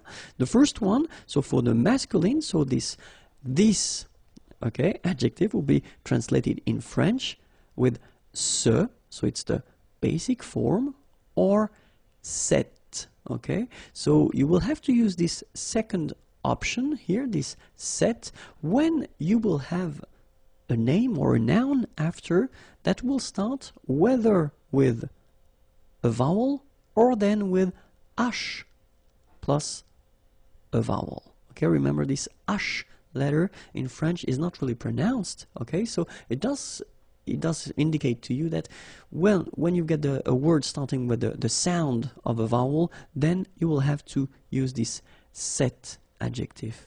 Okay, and then feminine form is cette, like that. So it's quite interesting because if you listen carefully, the masculine form here, cette, and the feminine form here, cette, you write them differently, but then you pronounce them the same way. Alright? For the plural form, so masculine plural, it would be c'est, okay? And then feminine plural, good news, it's the same. So we've got one form here, ce, and the option cette, when you've got a noun starting with a vowel after, and then cette, feminine form, And for the plural, you've got only one form, okay? And it's c'est. Okay, remember, open, c'est, okay? One example, ce livre. So this book, okay? Livre is book. Here, livre is masculine, so you will have to use the ce, okay? And then it doesn't start with the sound of a vowel, so it's the basic ce. This book, ce livre. And now we've got ordinateur. Ordinateur is a masculine word, means computer, okay? But then if you look carefully, it starts with O, okay, a vowel. So this ce ordinateur wouldn't be possible, so we've got to use the second option, as we saw previously, so it's cet, written like that, okay? Cet ordinateur, this computer. Third possibility here, we've got homme, man, okay? But then O is here, we've got this H letter. Remember, H is not pronounced, okay? So you've got the sound of O at the beginning of this word, okay? Cet homme, so that's the reason why you will have to use the cet. So it's masculine, but still cet homme. So now, feminine word, femme, woman. No problem about that because we've got only one option for this at the feminine form, and it's cette, written like that. Cette femme. Same thing here, if you've got a word like organisation, well, it's the same in English. So it starts with a vowel, but it doesn't change anything for the feminine demonstrative here. Okay, cette organisation, cette organisation. And then plural, so whether it's masculine, so we've got friends here at the masculine form, so masculine plural, and then friends here at the feminine plural form, okay? But then the adjective demonstrative here, as you can see, will be the same. Ses amis, ses amis. Alright? And it's quite funny in a way because if you only listen to these two things, here, ses amis, and then ses amis, you don't have really any phonetical information regarding the fact whether it's masculine or feminine. That's the way it is. Sorry about that. But, so let's continue now with les démonstratifs. So we'll see now the pronouns, okay? So same thing, we'll see the masculin singulier, then féminin singulier, then masculin pluriel, and then féminin pluriel, okay? So pronouns, okay, so it does mean that you will have to use these pronouns instead of the name, okay? So for the masculine form, we will have celui-ci and then celui-là, okay? So we'll see the difference of use, but then celui-ci, celui-là. In English, it would be directly translated as this one, okay? So you don't want to repeat the name or the thing that was previously stated, so you use this one, okay? In English, it's easier. In French, it's a bit more tricky because we will have this celui, okay? And then ci and la, so you'll see that normally ci is coming first and then la is coming next, okay? Celui-ci, celui-là, this one, all right? Same thing with the feminine form, celle-ci, celle-là, all right? And then for the masculine plural, ceux-ci, okay, remember final X is not pronounced, so you get the sound ce, ceux-ci, and then ceux-là, all right? Feminine plural, celle-ci, okay, don't pronounce the final S, celle-ci, celle-là. All right, so let's see a few examples now. So if you ask a question, quel est mon livre? Okay, what is my book, or which one is my book? All right, and then the answer could be votre livre, your book, c'est celui-ci this one, okay? Votre livre, c'est celui-ci. Okay? And then normally when you talk or when you say that, you tend to indicate that with your finger as well. So you point the book. Votre livre, c'est celui-ci. Où est ma place? Where is my seat? Où est ma place? C'est celle-là. Okay? Same thing, you tend to point it at the same time. Okay? C'est celle-là. Alright? So you've got to remember that we will have the difference between the masculine, the feminine, okay? So singular and plural. And then we'll have the difference between this si, okay? The first option, the nearest one, okay? And then this la, second option, so it's not the nearest one, okay? La description avec c'est. So let's start.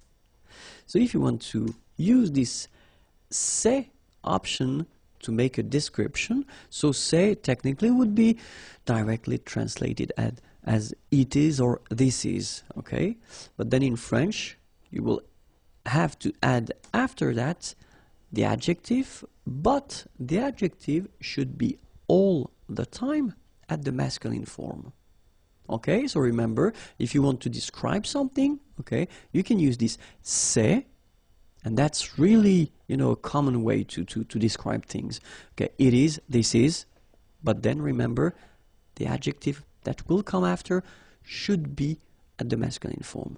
Okay, so we'll see a few examples now, and the first one would be the option to describe un lieu, a place. Okay, so let's see now. C'est chaud. Okay, it is hot.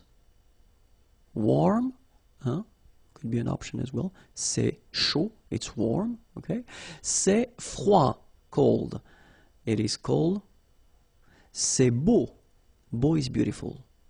Okay, and then c'est tranquille, quiet. Okay, so what you can see here is that we've got adjectives like chaud, froid, beau, and then tranquille. They are all at the masculine form. Okay, even if, I mean, the place would be feminine and you want to describe it, remember that it should be all the time at the masculine form. Okay, let's see another example. So if you want to describe a situation, for instance, okay, it would be an option. So idéal, ideal, c'est idéal. Formidable, c'est formidable. C'est parfait. So it's perfect. And then c'est injuste. Injuste, the opposite is of juste, okay? And it's not fair, unfair, okay? So c'est idéal, c'est formidable, c'est parfait, c'est injuste. Same thing here, okay? Remember that all these adjectives are at the feminine form. Okay, let's continue now and see. So it could be for an object as well. You could describe an object, un objet. So let's see now. C'est cher. Cher is expensive. C'est cher. C'est utile. Utile, useful. C'est beau. Beautiful. C'est adapté. Adapted. Okay. C'est cher. C'est utile. C'est beau. C'est adapté. Remember, all these adjectives are at the feminine, the masculine form. I'm getting tired now. All right, so at the masculine form, like I did say previously. Okay, so let's see now another option. So if you want to describe a dish, okay, you're eating and you want to describe a dish, un plat, okay, so c'est très bon, okay, très is very, and then bon is good, okay, c'est très bon. C'est bon marché. Bon marché, it's actually quite interesting. I mean, this adjective here, so it's a composed adjective, and it means cheap, okay, c'est bon marché. C'est salé. So remember, it's quite important because we've got the same adjective here without the accent. So if you don't put the accent, it means dirty, and then you pronounce it sale, but in that case here, okay, you put the accent, and it's quite important because in that case it means salted, okay? Salé, okay? C'est salé. C'est délicieux. C'est délicieux, okay? And then same thing here. If you look, all these adjectives, they are at the masculine form, okay? So the second option would be to put this structure at the negative form, which is not that difficult because technically you just keep, well, your structure, you just add as usual the first ne and then pas before and after the verb, okay? Then same thing here, you will put this adjective at the masculine form, okay? So we will basically just see one more time all the examples we had previously, but then at the negative form. So if you want to describe a place, ce n'est pas chaud, ce n'est pas froid, ce n'est pas beau, ce n'est pas tranquille. Situation, ce n'est pas idéal, ce n'est pas formidable, ce n'est pas parfait, ce n'est pas injuste. An object, ce n'est pas cher, ce n'est pas utile, ce n'est pas beau, ce n'est pas adapté. And then a dish, ce n'est pas très bon, ce n'est pas bon marché, ce n'est pas salé, ce n'est pas délicieux. La salle de séjour. So let's start now. Le rideau. Le fauteuil. So remember, it's a bit tricky, this word. Fauteuil. Teuil. Fauteuil. Le fauteuil. Le coussin. La cheminée. La télévision. Okay, one more time. Le rideau, le fauteuil, le coussin, la cheminée, la télévision. Le lecteur DVD. Le lecteur de CD. La table basse. Le lustre. Le cendrier. Okay, one more time. Le lecteur DVD. Le lecteur de CD. La table basse. Le lustre. Le cendrier.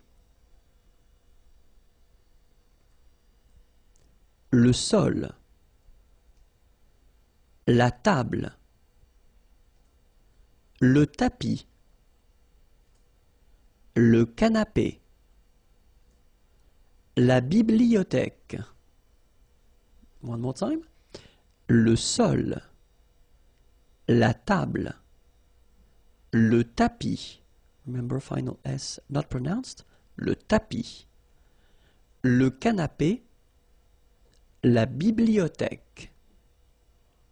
La cuisine. So in the previous lesson we were in la salle de séjour and now we're still in the house, but it's la cuisine. So let's discover what we have. La cuisine. Le congélateur. Le réfrigérateur. Le frigo. L'évier. L'étagère. Okay, so let's repeat them. La cuisine, le congélateur, le réfrigérateur, le frigo, l'évier,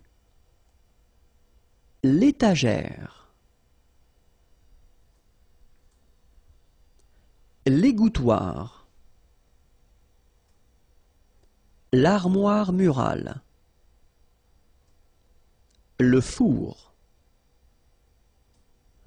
la cuisinière, le lave-vaisselle. Okay, let's see them one more time. L'égouttoir, l'armoire murale, le four, la cuisinière, le lave-vaisselle, le chauffe-eau, la théière, la cafetière, la louche, l'entonnoir. Okay, let's see them one more time.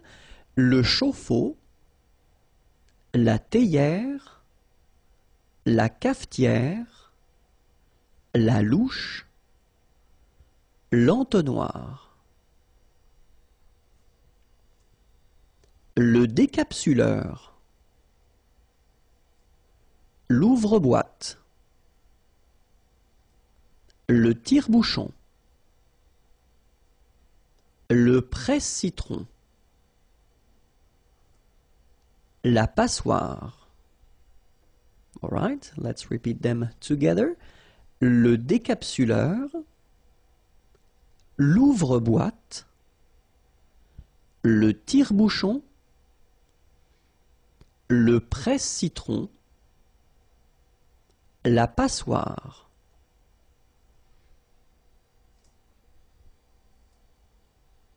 La râpe, le couteau, le casse-noix, le hachoir, le rouleau à pâtisserie. Okay, let's see them. La râpe, le couteau, le casse-noix, le hachoir, le rouleau à pâtisserie. Les fruits et légumes, so fruits and vegetables. So I hope you're ready because we are starting right now. Les fruits.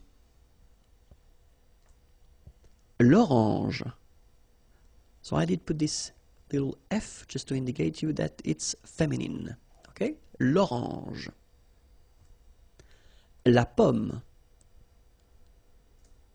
la pêche, le melon. Okay, so les fruits, l'orange, la pomme, la pêche, le melon. L'ananas, le pamplemousse,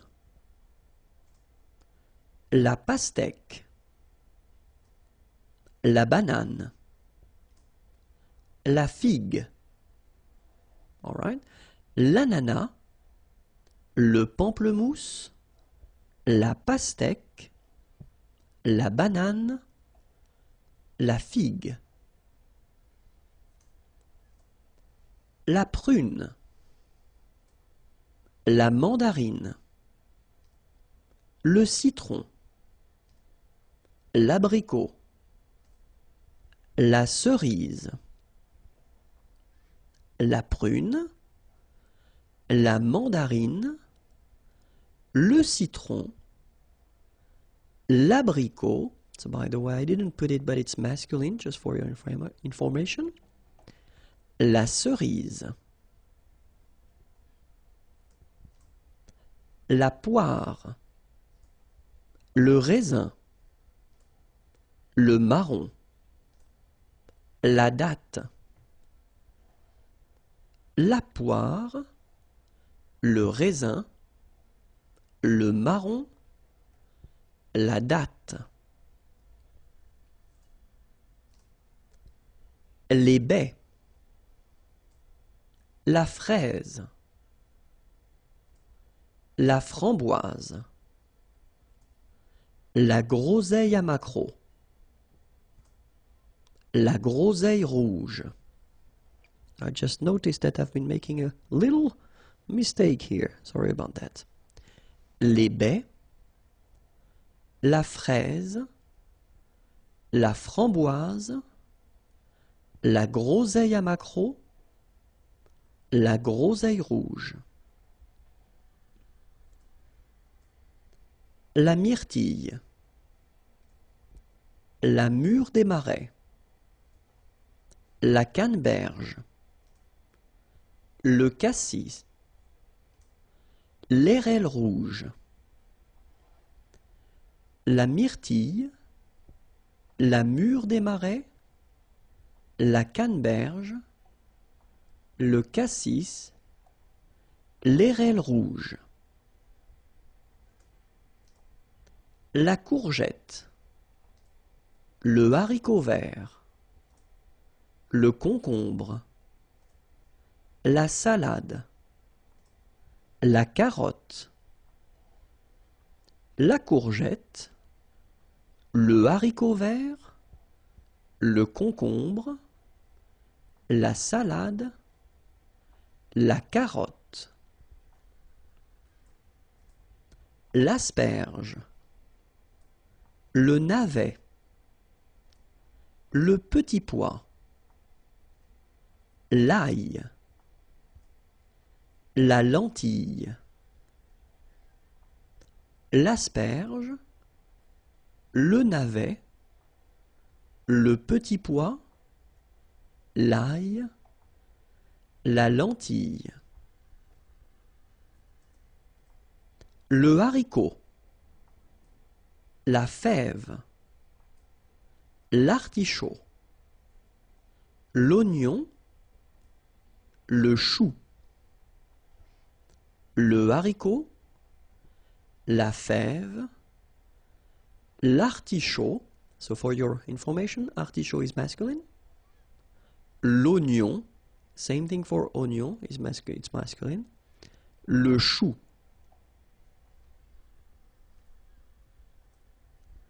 la tomate, le chou-fleur, la pomme de terre, le poivron, l'aubergine,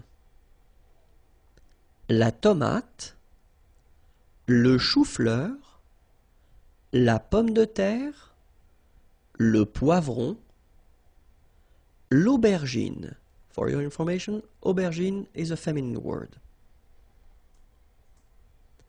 L'épinard, le fenouil, le champignon.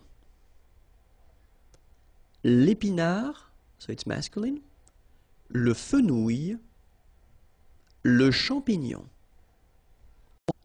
Bonjour à tous, hi everyone and welcome to Learn French with Vincent. This is Unité 6, leçon F.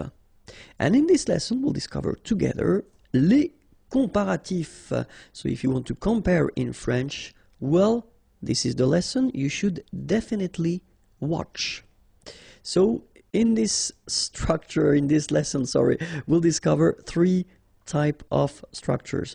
The first one, avec un nom, with the noun. Second one, avec un adjectif, with an adjective.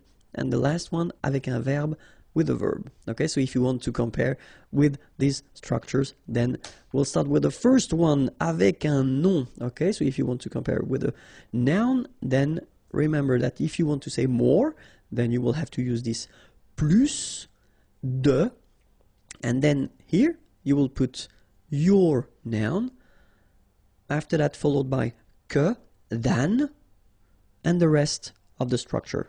Okay, let's see one example. J'ai plus de chance que vous. J'ai plus de chance que vous. Okay, chance is luck. Okay, j'ai plus de chance que vous. Vous is you. All right? Il a plus d'amis que moi. Il a plus d'amis que moi. Amis, friends. Nous avons plus de livres que. Nous avons plus de livres que. Okay, so if I want to be really honest, and I will be, there is a strange thing in French language with this plus, okay? Because in some cases you will have to pronounce the final S, and in other cases you won't. So what I would advise you to do, because we are at a beginning stage, it would be to pronounce it each time, especially with this type of structure. So if you want to construct it followed by a noun, then in that case my advice would be pronounce it. Okay. After that, if you get the chance to go in French-speaking countries or meet French-speaking persons, then you can listen to them and you will learn how to use it or not. Okay, but the first advice would be, if you're using this kind of structure with nouns, then pronounce it. Okay, so let's see now if you want to say as. Okay, so if you want to compare, so it would be autant de followed by the noun, then with this que, than, and you continue your structure. Okay, j'ai autant de chance que vous. Okay, so I kept exactly the same sentences just to make it more clear. Okay, j'ai autant de chance que vous. Il a autant d'amis que moi. Il a autant d'amis que moi. Okay, so as usual in French, you know, you get this de here, but then if the word, you know, coming right after is starting with a vowel or h plus a vowel, then you should definitely take this away, okay? Il a autant d'amis que moi. Nous avons autant de livres que, okay? And then same thing here, as you can see here, you get this que, okay? But then followed by a vowel, in that case, needs to go away, and then you get this que, all right? Then if you want to say less, it's moins in French, so no discussion about the S here, don't pronounce it, okay? Moins de, and then you put your noun, que, than, and the rest of the structure. So let's see. J'ai moins de chance que vous. J'ai moins de chance que vous. Il a moins d'amis que moi.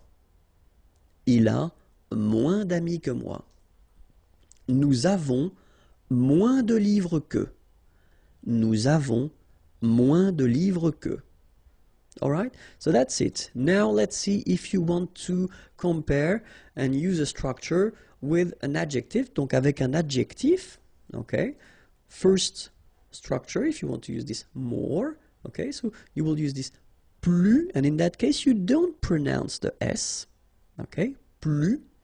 Then you put your adjective, and after that you put this que, than, and the rest of the sentence. Okay, so let's see now.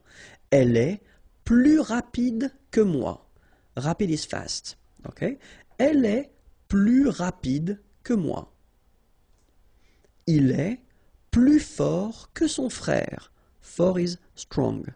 Il est plus fort que son frère.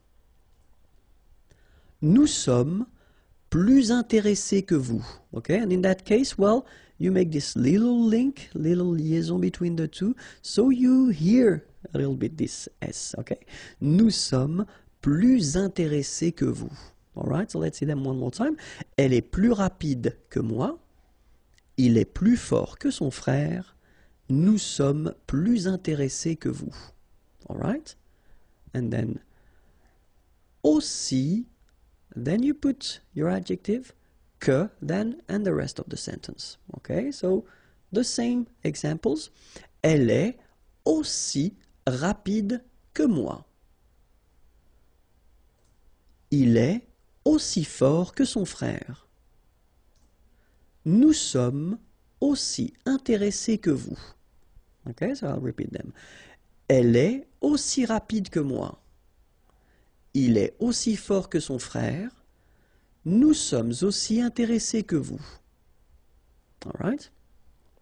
And then, moins, same thing here. Remember, we don't pronounce the final S. Then you put the adjective, que, than, and the rest of the sentence. Okay? Elle est moins rapide que moi. Il est moins fort que son frère. Nous sommes moins intéressés que vous. Okay, one more time. Elle est moins rapide que moi. Il est moins fort que son frère. Nous sommes moins intéressés que vous. Alright? And so the last structure, if you want to compare with a verb, then in that case, remember, plus will be with the S. So pronounce it plus que. Okay, let's see now. Elle parle plus que toi. Elle parle plus que toi. Il mange plus que son frère. Il mange plus que son frère. Nous voyageons plus que vous. Nous voyageons plus que vous. Okay, so let's repeat them. Elle parle plus que toi. Il mange plus que son frère. Nous voyageons plus que vous. And then, autant que. Alright? So it goes like, elle parle autant que toi. Il mange autant que son frère. Nous voyageons autant que vous. Alright, so let's repeat them one more time. Elle parle autant que toi. Il mange autant que son frère. Nous voyageons autant que vous. And the last one. Moins que. Elle parle moins que toi. Il mange moins que son frère. Nous voyageons moins que vous. One more time. Elle parle moins que toi. Il mange moins que son frère. Nous voyageons moins que vous. And this is it.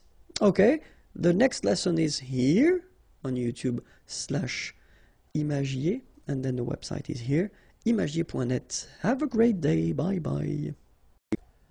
Bonjour à tous and welcome to Learn French with Vincent. This is Unité 6, leçon G, and in this lesson we'll see together, let me click, le passé composé of the verb faire. Faire is to do, and then we'll see together the passé composé form. So we did introduce the passé composé in the Unit 5, okay, but I just want to check and make it clear that everything is okay for you. So we'll start with faire. It will be quite fast, but still quite useful.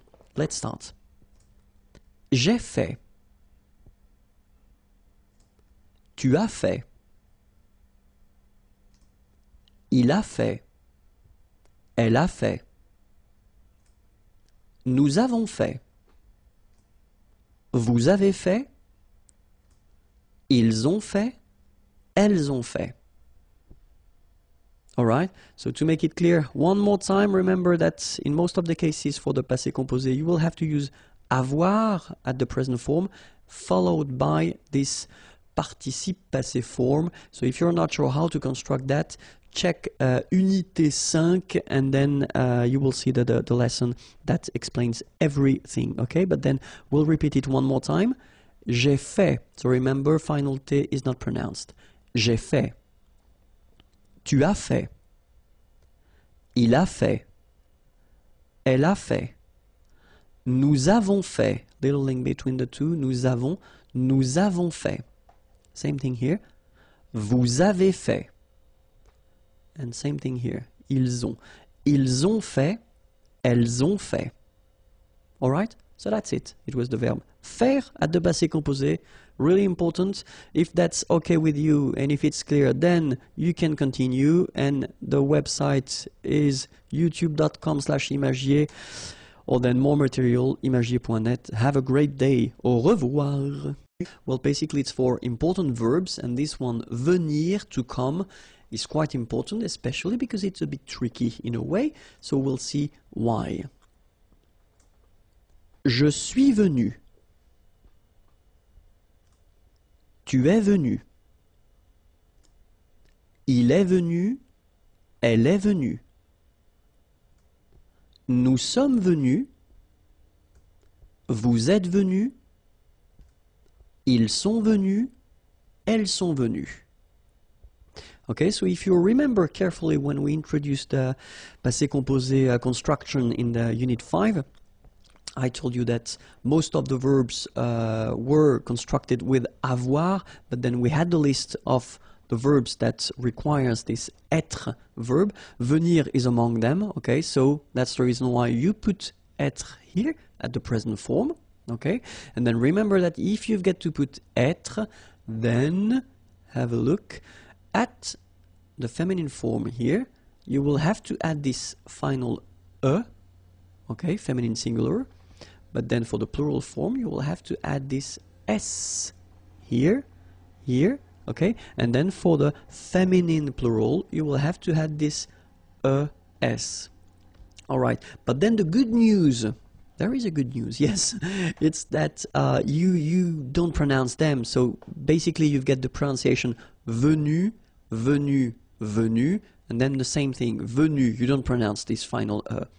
Venu, you don't pronounce the final s. Venu, you don't pronounce the final s either. Same thing here, venu, and same thing here, venu, you don't pronounce s. So phonetically, you only have one way to pronounce it, but remember, if you want to write correctly, you will have to put e for the feminine, s for the plural, es for the feminine plural. Okay, let's repeat them one more time. Je suis venu. Tu es venu. Il est venu. Elle est venue. Nous sommes venus. Vous êtes venus. Ils sont venus. Elles sont venues. So we'll see together le passé composé form of pouvoir, pouvoir, can, and then we'll see how it goes at the past form, this passé composé form. Okay? So, j'ai pu, tu as pu, il a pu, elle a pu, nous avons pu, vous avez pu, ils ont pu, elles ont pu. Okay, so if you remember carefully, as I said in Unit 5 when I introduced this passé composé form, most of the verbs are using avoir at the present form, so that's the case here. And then after that you've got to put the participe passé. Same thing, it was introduced in Unit 5, so check it if you want.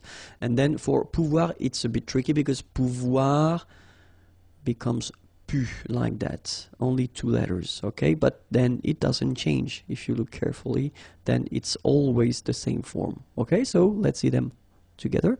J'ai pu, tu as pu, remember, you don't pronounce the S here, il a pu, elle a pu, nous avons pu, little link, little liaison between the two, nous avons pu, vous avez pu, same thing here, little liaison between the two, ils ont pu, same thing here, elles ont pu.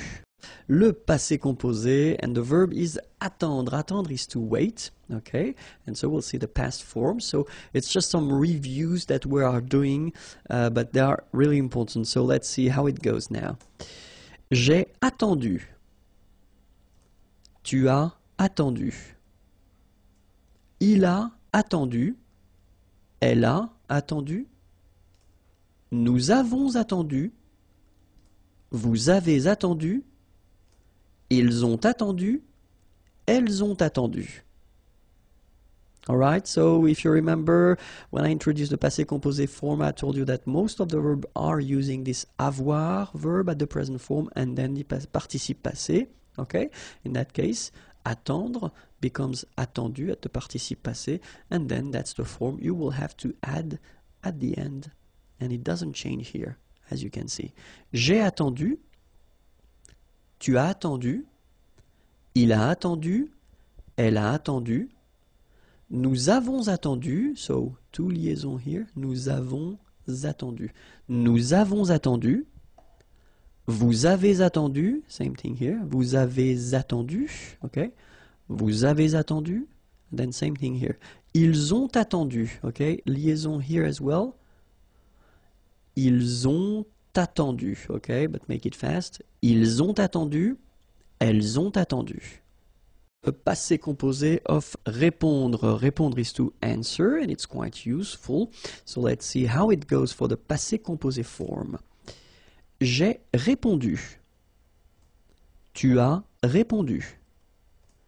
Il a répondu. Elle a répondu. Nous avons répondu.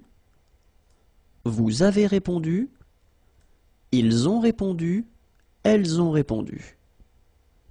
Alright, so it's not that difficult. Keep in mind that répondre, so the infinitive form, becomes répondu at the participe passé form. Okay, so this form that you will have to add each time here doesn't change. You know, you don't put the the feminine form or the plural form. You just keep it like that. Okay, so let's see them one more time.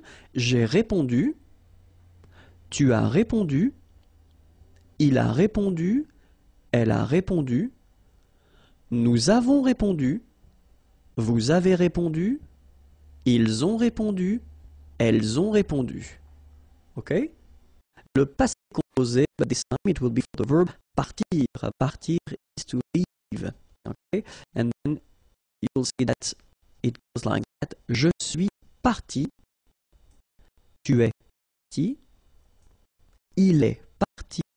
Elle est partie.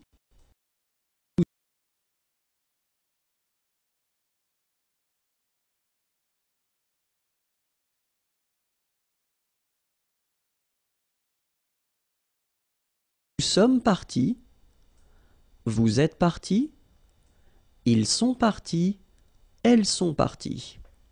Okay? Remember, partir belongs to this group of verbs that requires to use être instead of avoir for the passé composé form. And for that reason, you will have here, for example, when you've got the feminine form, you will have to put this final at the end of your participe passé form. Okay? If that's plural, like it is here, you will have to add s. Okay? And if it's feminine plural, you will have to add this s at the end of your participe passé form. But when it comes to phonetics, so what you will pronounce, the good news is that you won't pronounce these s or es. Okay, so it will go like parti, parti, and then here same thing, parti, parti, and parti. Okay, so phonetically it's not that difficult, but then if you want to write correctly, remember to put for the feminine form, s for the plural form, es for the feminine plural form. Okay, so let's see that together. Je suis parti. Tu es parti. Il est parti. Elle est partie. Nous sommes partis. Vous êtes partis. Ils sont partis. Elles sont parties. Okay, that's it. youtube.com/imagier. Next lesson is waiting for you, and then the website is here, www.imagier.net. Au revoir. Le passé composé of the verb savoir. Savoir is to know. It's quite used and quite useful. Okay? But then keep in mind that this lesson regarding passé composé is the last one. Okay? So if you're not sure how to make it, remember that in Unit 5, I did a big lesson regarding le passé composé. And then in Unit 6, few verbs were, well, it was possible to see them. Okay? But then after that, we won't see le passé composé again. Alright, so let's start now. Le passé composé, savoir, goes like j'ai su. Tu as su. Il a su. Elle a su. Nous avons su. Vous avez su. Ils ont su. Elles ont su. Alright, So, for the last time, in most of the cases for the verbs, we will use avoir and then we'll use the participe passé form. In that case, savoir becomes su. Okay, so that's the reason why that's the form that you will see at the end of each forms here. Okay, and then avoir should be at the present form. All right, j'ai su, tu as su, il a su, elle a su, nous avons su, vous avez su, ils ont su, elles ont su. Futur simple, so basically it's the future tense, okay? When you want to express something that you will do, let's see how we will make it in French. So, we'll see the difference between the three groups of verbs that we've got in French. The first group is ending with er, remember? Parler, to talk, to speak. So, the idea is that in that case, for this group, you don't change anything. So you just keep the basic form, the infinitive form, all right? And after that, you will put at the end ai for je. Okay, so this will be your ending. So you just don't touch the verb, don't touch the infinitive form, you just put at the end this ending, okay? Second group of verbs, finir, to finish, to end. Well, the good news is that it will behave the same way as for the first group of verb. You don't modify anything, you just keep your infinitive form and you will put the ending ai here as well. So you get je parlerai and then you will get je finirai. So it's not that difficult for these two first group, okay? The third group, it's a bit more tricky, of course, as usual, because we're talking about irregular verbs, okay? But still, I took this lire. Lire is to read, okay? And then you can see that it's ending with this so the vowel okay? As usual, what we'll do, we'll take this away. So we get now L-I-R, and after that, we just put the ending. Je lirai. Alright? So it will apply for most of the verbs. Of course, because it's French language, it's not all the verbs. We've got exceptions, but we'll see the exceptions a bit later in this lesson. But still, that's the idea of constructing it. If it's ending with this vowel, take it away. Alright? You get that. And after that, you just put the ending. Alright? So, let's see. The ending for je will be ai. Alright? And you pronounce it e. Remember, open e. Okay? The ending for tu will be as. You don't pronounce the s, so you pronounce a. Alright? The ending for il, elle will be a. Okay? Phonetically, exactly the same thing as for tu. Okay? A. The ending for nous will be ons, as usual. Okay? Remember, you don't pronounce the final s, you get the on sound. Okay? Nasal in your nose, on. Alright? The ending for vous will be, as usual, a z, but then you pronounce it e. Okay? And then the ending for il, elle will be ont. You don't pronounce the final t, so you get the nasal on. Alright? So, e, a, on, et, on. Okay? So let's see how it will go with parler, parler, to speak, to talk. Okay? Je parlerai. Tu parleras. Il parlera. Elle parlera. Nous parlerons. Vous parlerez. Ils parleront. Elles parleront. Alright? So as I said, just keep your basic form and just put your endings. Okay? E, a, on, et, on. That's it. Let's see now. Choisir, to choose. Second group of verbs. Je choisirai. Tu choisiras. Il choisira. Elle choisira. Nous choisirons. Vous choisirez. Ils choisiront. Elles choisiront. same thing. Remember, just keep the infinitive form, the basic form, and just put your endings at the end. E, a, on, et, on. Okay?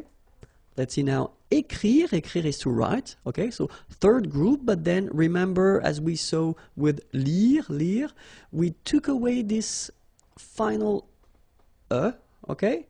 And only with the first part, we just add after that the endings. So, j'écrirai, tu écriras, il écrira, elle écrira, nous écrirons, vous écrirez, ils écriront, elles écriront. Alright? So it's not that difficult, okay? As I said, you take away the E, and after that, e, a, on, et, on. Alright? So, of course, we've got some exceptions, as I said.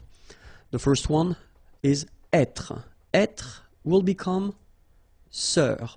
So the important thing with the futur simple is that the verb will change, but the endings will be the same. Okay, so the endings we saw previously will be exactly the same. Okay, so the only thing that you've got to remember is that être will become sœur. So that's the part that you will have to put, and then you will combine it with the ending, and it will become je serai. Okay, remember, ending for je was ai, je serai. Okay, avoir is becoming or. Okay, so tu auras. Aller will become ir. Il ira, elle ira. Faire will become faire, F-E-R. So you will get nous ferons. Savoir will become saur, S-A-U-R. Vous saurez.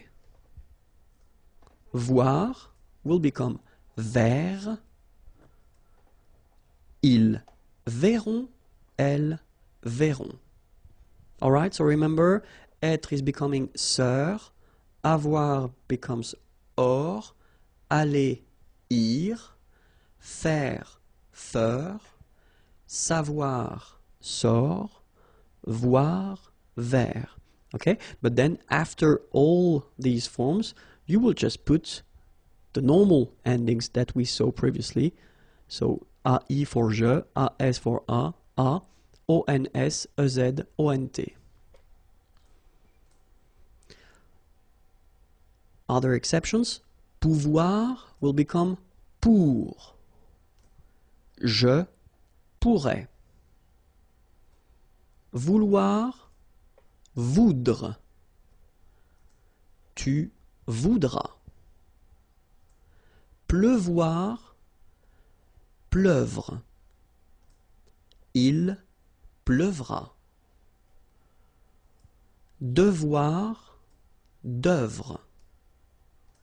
Nous devrons. Venir, viendre. Vous viendrez. Courir, court. Il, elle, courront. Okay? So pouvoir is becoming pour, and it means can. Vouloir, voudre, to want. Pleuvoir, to rain, pleuvre. Devoir, to have to, d'œuvre. Venir, to come, viendre. Courir, to run, court. Okay? And then, as we saw previously, you only add after the endings. Alright? So, remember one more time. Je, ending for je is AI. Tu, ending for tu is AS. Il, elle, A. Nous, ONS. Vous, EZ. Il, elle, ONT. Okay? So, est, a, on, et, on. Le pronom complément en. So let's see now. We can use this pronom complément en whether with an article partitif, so this some concept, or then it can be an article indéfini, a. In English it would be a, un, une, or then it can be at the negative form, so that's what we'll see, and then we'll start first with l'article partitif, okay? So let's see now how we can make it. So if you have a question like Nicolas mange du pain, so of course first possibility that you could have would be to answer oui, Nicolas mange du pain. So manger is to eat, du pain, some bread, okay? In that case, that's really the partitive form, okay? So you don't want to specify the quantity, but it's some, okay? So, of course, the first option that you would have would be to answer like that. Oui, Nicolas mange du pain. So you repeat everything. Normally, that's not the way we will do, because we tend to replace things with pronouns when it's possible. Okay, so the first option would be to replace Nicolas in that case. You don't want to repeat Nicolas, so you can say oui, il, he, instead of Nicolas because it's masculine, mange du pain. So that's the first step. Okay, the second step, you want to replace this du pain. Okay, so this partitive thing, and that's when this pronoun en is used. All right, so oui, il, en mange. Okay, so in that case you use this il just to avoid repeating Nicolas because it was previously stated, and then you want to use this en, the pronoun, just to avoid repeating du pain because it was in the question. Okay, oui, il en mange. So remember that this en pronoun should be before the verb. Okay, so let's see now another example. In the first example we had the masculine form, and now I wrote same sentence, but then here we've got de la salade. Okay, salade is feminine word, so in that case it's not du, but then it's de la, okay, but still it's the partitive form, some, okay. Nicolas mange de la salade, okay, so as we saw, first option would be oui, Nicolas mange de la salade, so you repeat the whole sentence. Second option, you don't want to repeat Nicolas, oui, il mange de la salade, okay, and the last option, you don't want to repeat either Nicolas nor de la salade, so you get oui, il en mange. Okay, let's see now if you've got de l'eau. Nicolas boit de l'eau. Oui, Nicolas boit de l'eau. Second option, you don't want to repeat Nicolas. Oui, il boit de l'eau. Third option, oui, il en boit. Okay, same rule, en goes before the verb. Boire, here, it's the infinitive form is boire and it's to drink. Okay, de l'eau, some water. D'accord? Okay, let's continue now. Second structure, if you want to use le pronom en instead of an article indéfini. So let's see how it goes. In that case, you know, you've got a question. Nicolas mange un biscuit. So it's quite interesting because the difference between what we had previously with this partitif, some, when you use this partitif form, you don't really give any information regarding the quantity. In that case, you use un, so that's clear, it's only one. Okay? Nicolas mange un biscuit. First answer, oui, Nicolas mange un biscuit. Same thing as previously, you just put everything again. Second possibility, you don't want to repeat Nicolas. Oui, il mange un biscuit. Alright? Last option, you don't want to repeat Nicolas and you don't want to repeat biscuit. Okay? The difference here between what we saw with the partitif and now is that you've got the quantity, so you know exactly how many or how much Okay, so you get to put that at the end of your sentence. Oui, il, en. So you put your pronoun here before the verb, and after that you put un. Il en mange un. All right? So let's see now if it's feminine. Une banane. Nicolas mange une banane? Answer. Oui, Nicolas mange une banane. Oui, il mange une banane. Oui, il en mange une. Okay, so the information that you've got now is that you will have to put the masculine or the feminine form after. Okay, here you put une because banane is a feminine word. Alright? So let's see now. Nicolas mange des céréales. So here we've got the plural form. Oui, Nicolas mange des céréales. Oui, il mange des céréales. Oui, il en mange.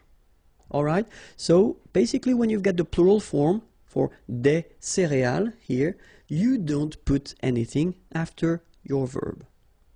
Alright? So when you use this article indéfini, you will only need to put something after your verb if it's un or une, or then in other cases, but we will come to that a bit later. Okay? So let's see now la forme négative. Nicolas ne mange pas de céréales. Okay, so you've got the question, but here you've got the ne and then the pas, so you know that it's negative. Nicolas ne boit pas d'eau. So let's see the answers. Non, il n'en mange pas. Non, il n'en boit pas.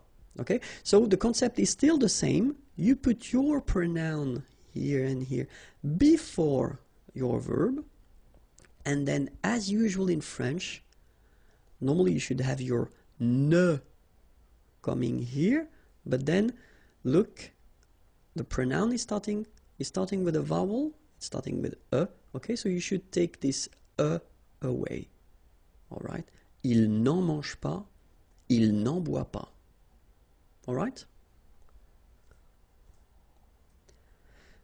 And then le pronom en, well, it can replace the preposition de plus a noun, and especially a noun for a thing. Okay, so let's see now. Est-ce que Frédéric est content de son nouvel ordinateur? Okay, est-ce que Frédéric est content? Content is to be happy, satisfied. Okay, de son nouvel new ordinateur, computer. D'accord? Est-ce que Frédéric est content de son nouvel ordinateur? All right, so it's exactly the same concept. You could answer, I mean, you could make a long answer reusing every object or everything in the question, but then in that case we'll try to go a bit faster, and so we don't want, of course, to repeat de son nouvel ordinateur here. Okay, so the concept is that we will use this pronoun en instead. Oui, il en est content. All right, so en, same thing here, before the verb, and then after that, of course, you continue your sentence because satisfied should be in the answer. Okay, so oui, il en est content. Negative form, non, il n'en est pas content. So same thing, en stays before the verb, and then you've got the first part of the negation ne, but then is going away. All right? Oui, il en est content. Non, il n'en est pas content.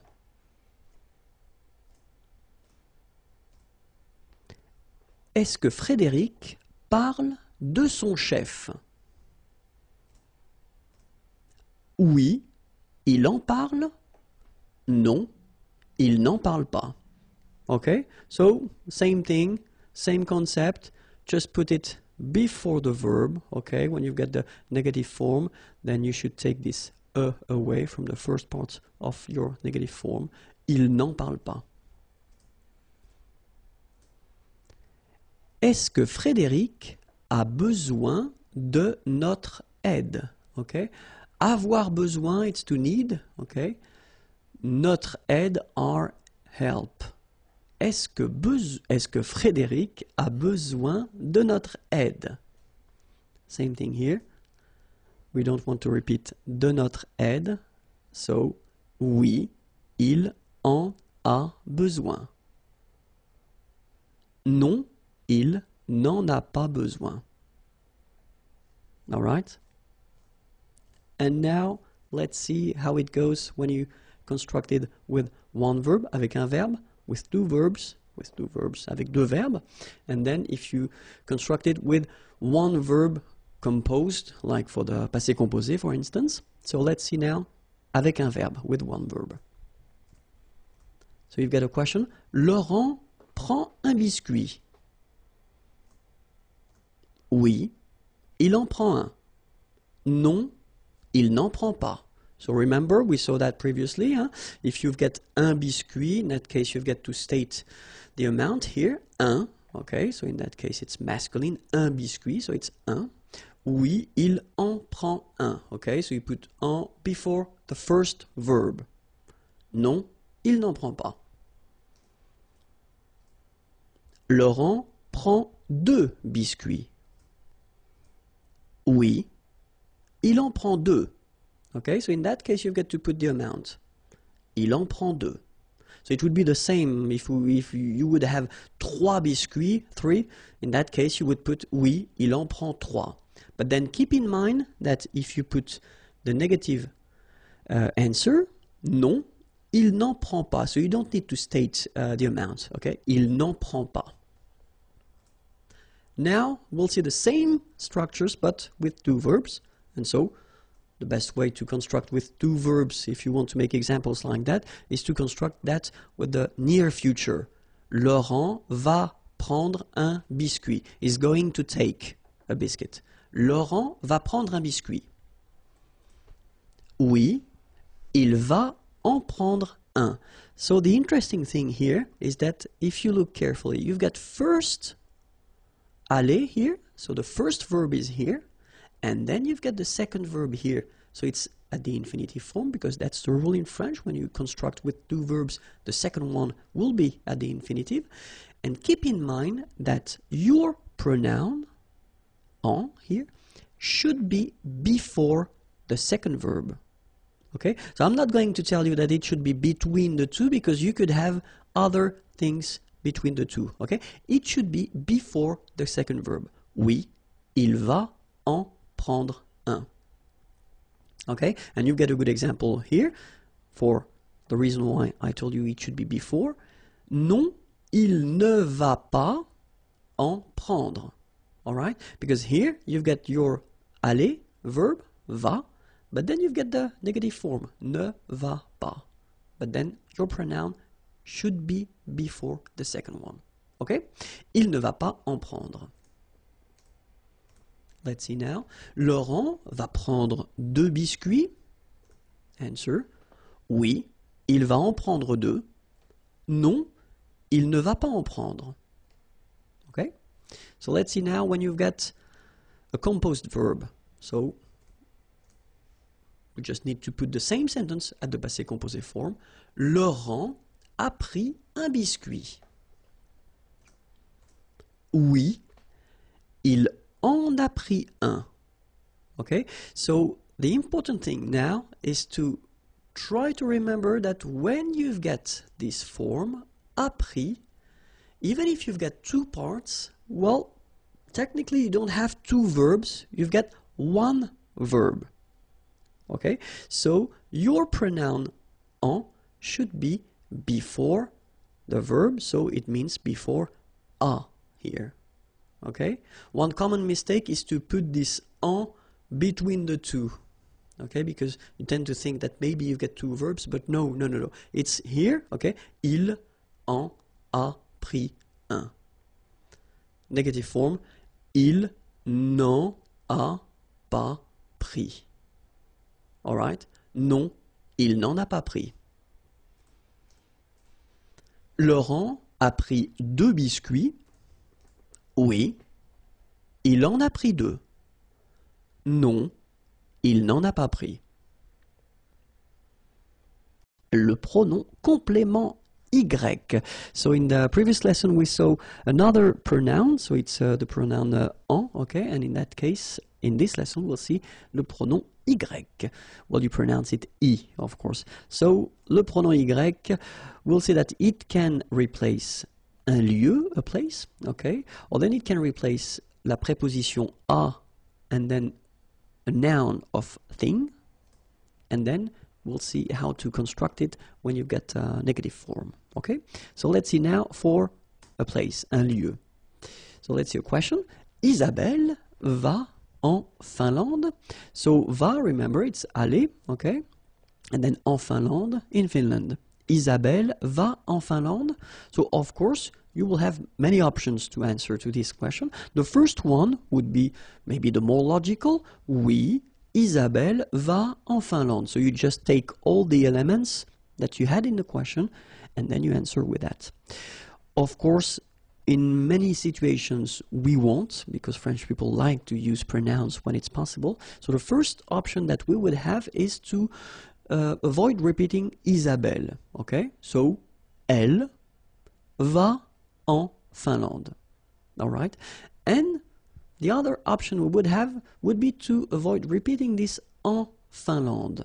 Okay, so it's a place, it's a country, okay? And in that case, it does mean that it would be possible to use this Y, so I, you pronounce it I, okay? So, oui, elle y va. So keep in mind that it's a pronoun and then it should be here just before your verb, okay? Elle y va. Alright, so, oui, Isabelle va en Finlande. Oui, elle va en Finlande. Oui, elle y va. Okay, so let's see another example now. So if you're using a name of a town, because previously we had a country and now it's a town, and so it's Paris, okay? Isabelle va à Paris, so it's a question.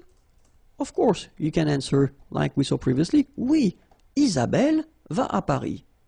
First option, repeat everything, no problem. Second option, you just want to avoid repeating Isabelle. Oui, elle va à Paris. And then, last option, you just want to avoid repeating Isabelle and then Paris. Oui, elle y va. All right? And now, it's a place. Cinéma. Okay? Isabelle est au cinéma. Oui, Isabelle est au cinéma. Repeat everything. Second one, you just don't want to repeat Isabelle. Oui, elle est au cinéma. All right? Third one, just want to avoid repeating Isabelle and au cinéma. Oui, elle y est. All right? Oui, Isabelle est au cinéma. Oui, elle est au cinéma. Oui, elle y est. Second situation when we can use this pronoun I or Y, it's when you replace it. When you replace this preposition a and then a noun of thing. Let's see now.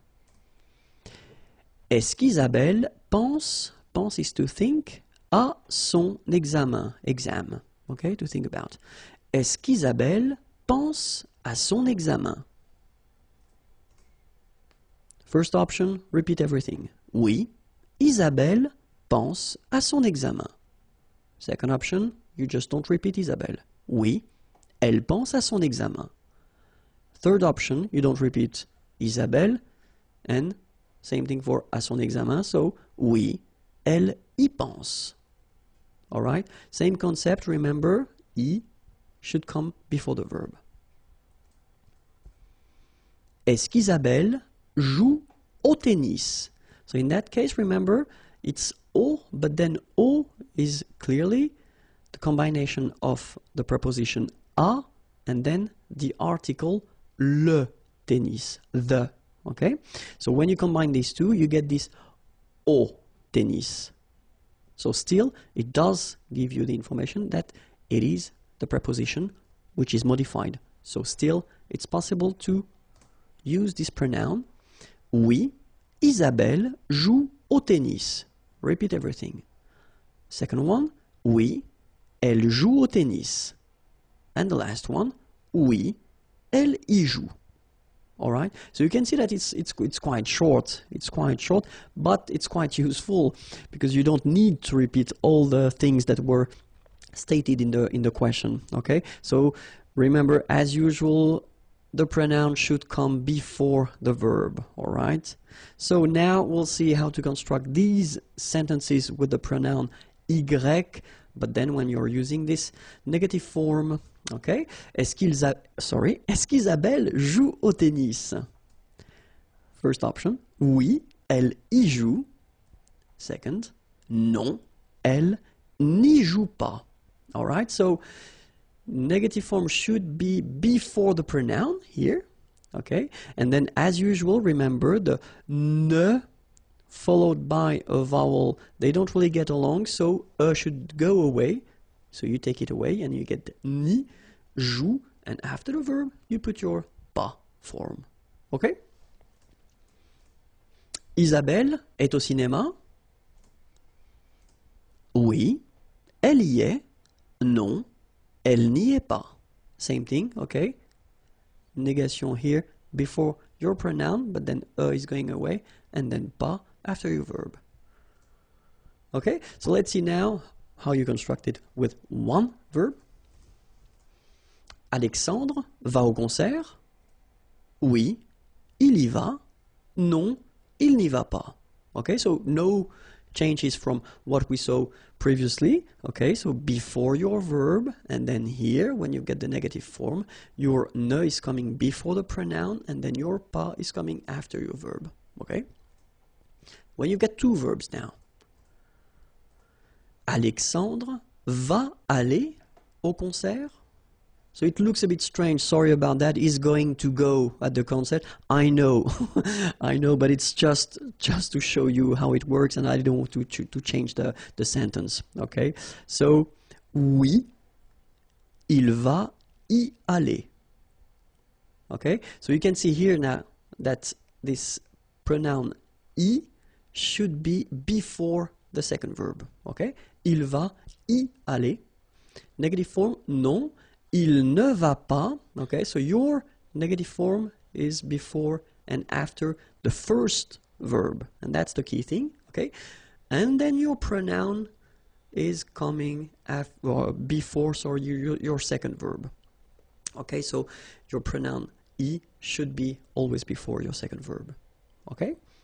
And now, let's see how it will work if we've got composed tense like aller here, and it's at the passé composé form. So Alexandre est allé au concert. Okay, it's the past tense. Oui, il y est allé. Okay, so keep in mind that even if you've got two parts here, okay, it's only one verb. It's the verb aller at the passé composé, okay, so it's composed, so we've got two elements, but still it's one verb, so it means that your pronoun y should be before. Il y est allé. Alright, and then the tricky thing, normally it's the negative form at the passé composé. Look, non, il. So you put first the negative part, so ne. Obviously, this is going away because you've got a vowel, okay, as usual. Il n'y est, and then you put, as we saw previously in Unit 5, or I don't remember, I guess it was Unit 5 when I introduced the passé composé, you put this pas here between être and your participe passé form, okay? So, non, il n'y est pas allé. All right. Bonjour à tous. Hi everyone and welcome to Learn French with Vincent. This is Unité 7, leçon A.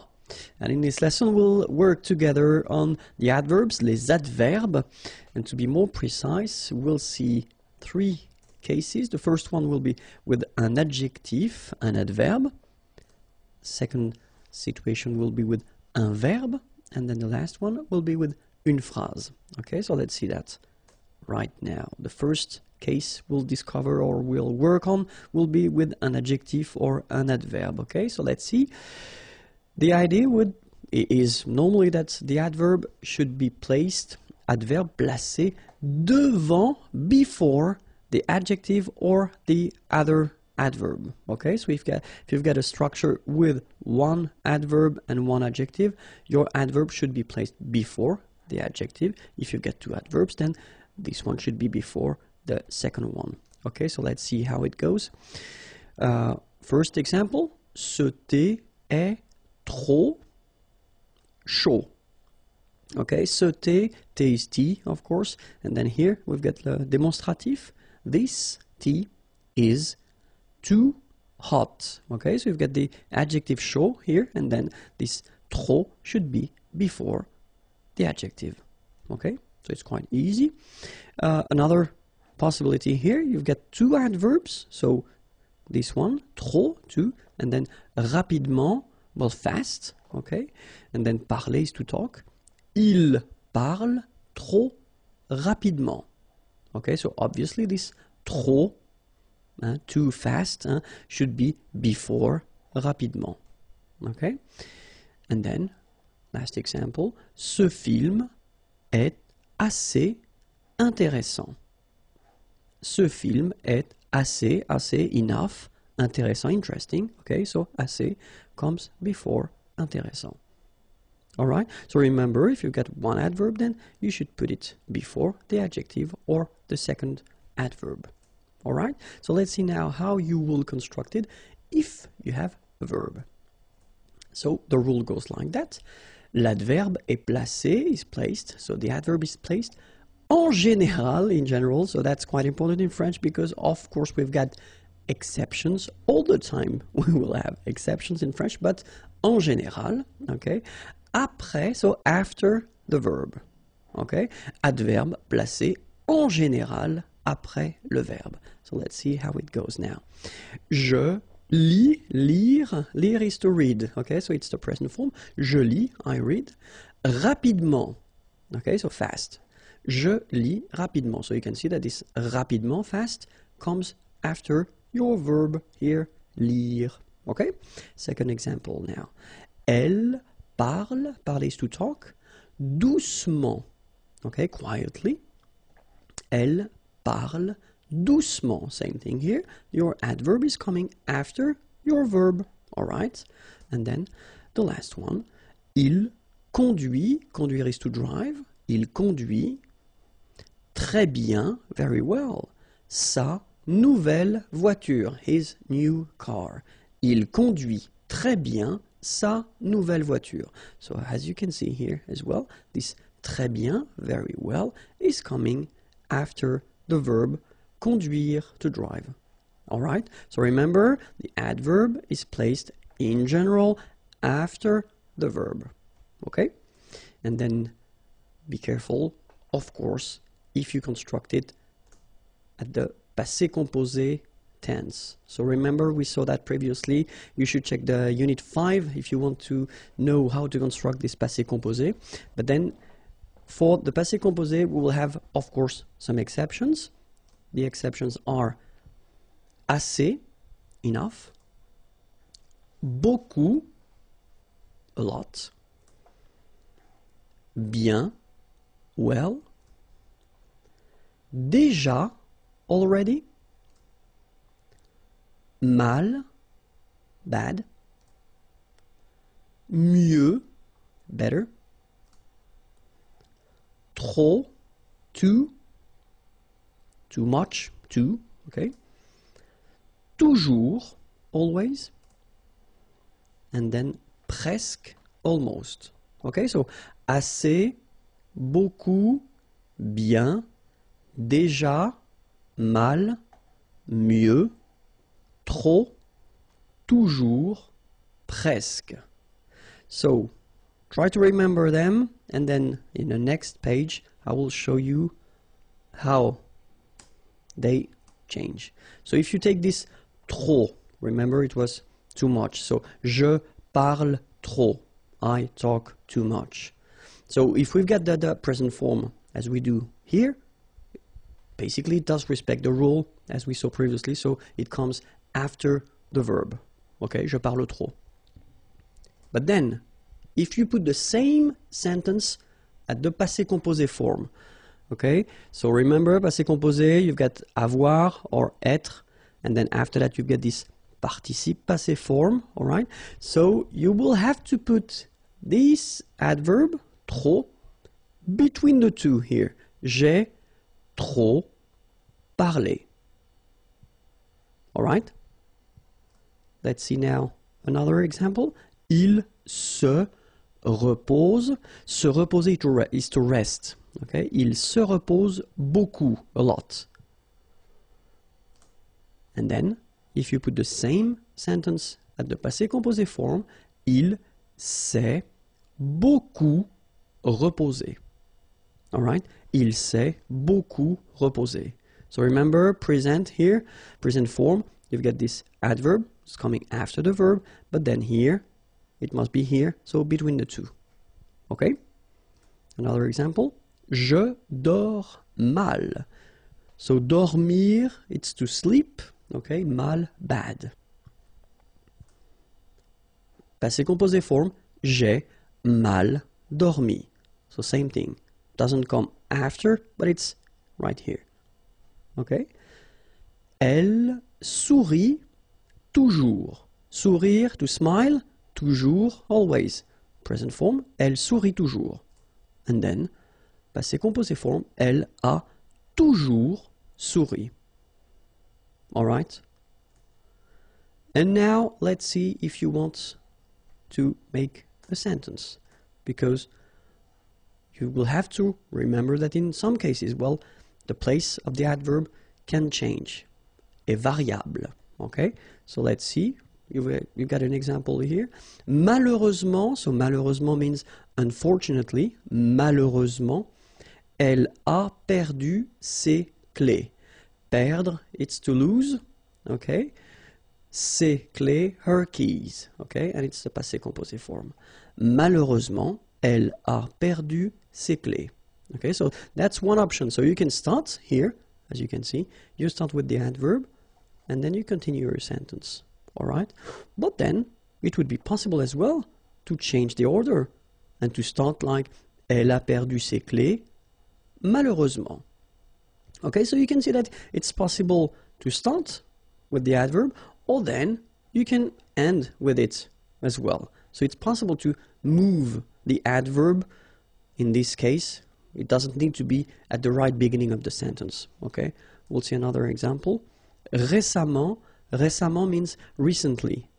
Il a décidé, okay, décidé to decide, de changer, to change, de travail. Travail is work. Okay? Récemment, il a décidé de changer de travail. Okay? And it will be the same here. If you look carefully, you can start with il a décidé de changer de travail. So the same portion that we had here. You can start with it. And then you put récemment at the end. Okay? So in some structures, well, keep in mind that it's possible whether to start with the adverb or that to end with the adverb if you want. Okay? Well, it's for once, it's quite easy in French, all right? Okay, so I hope it was clear.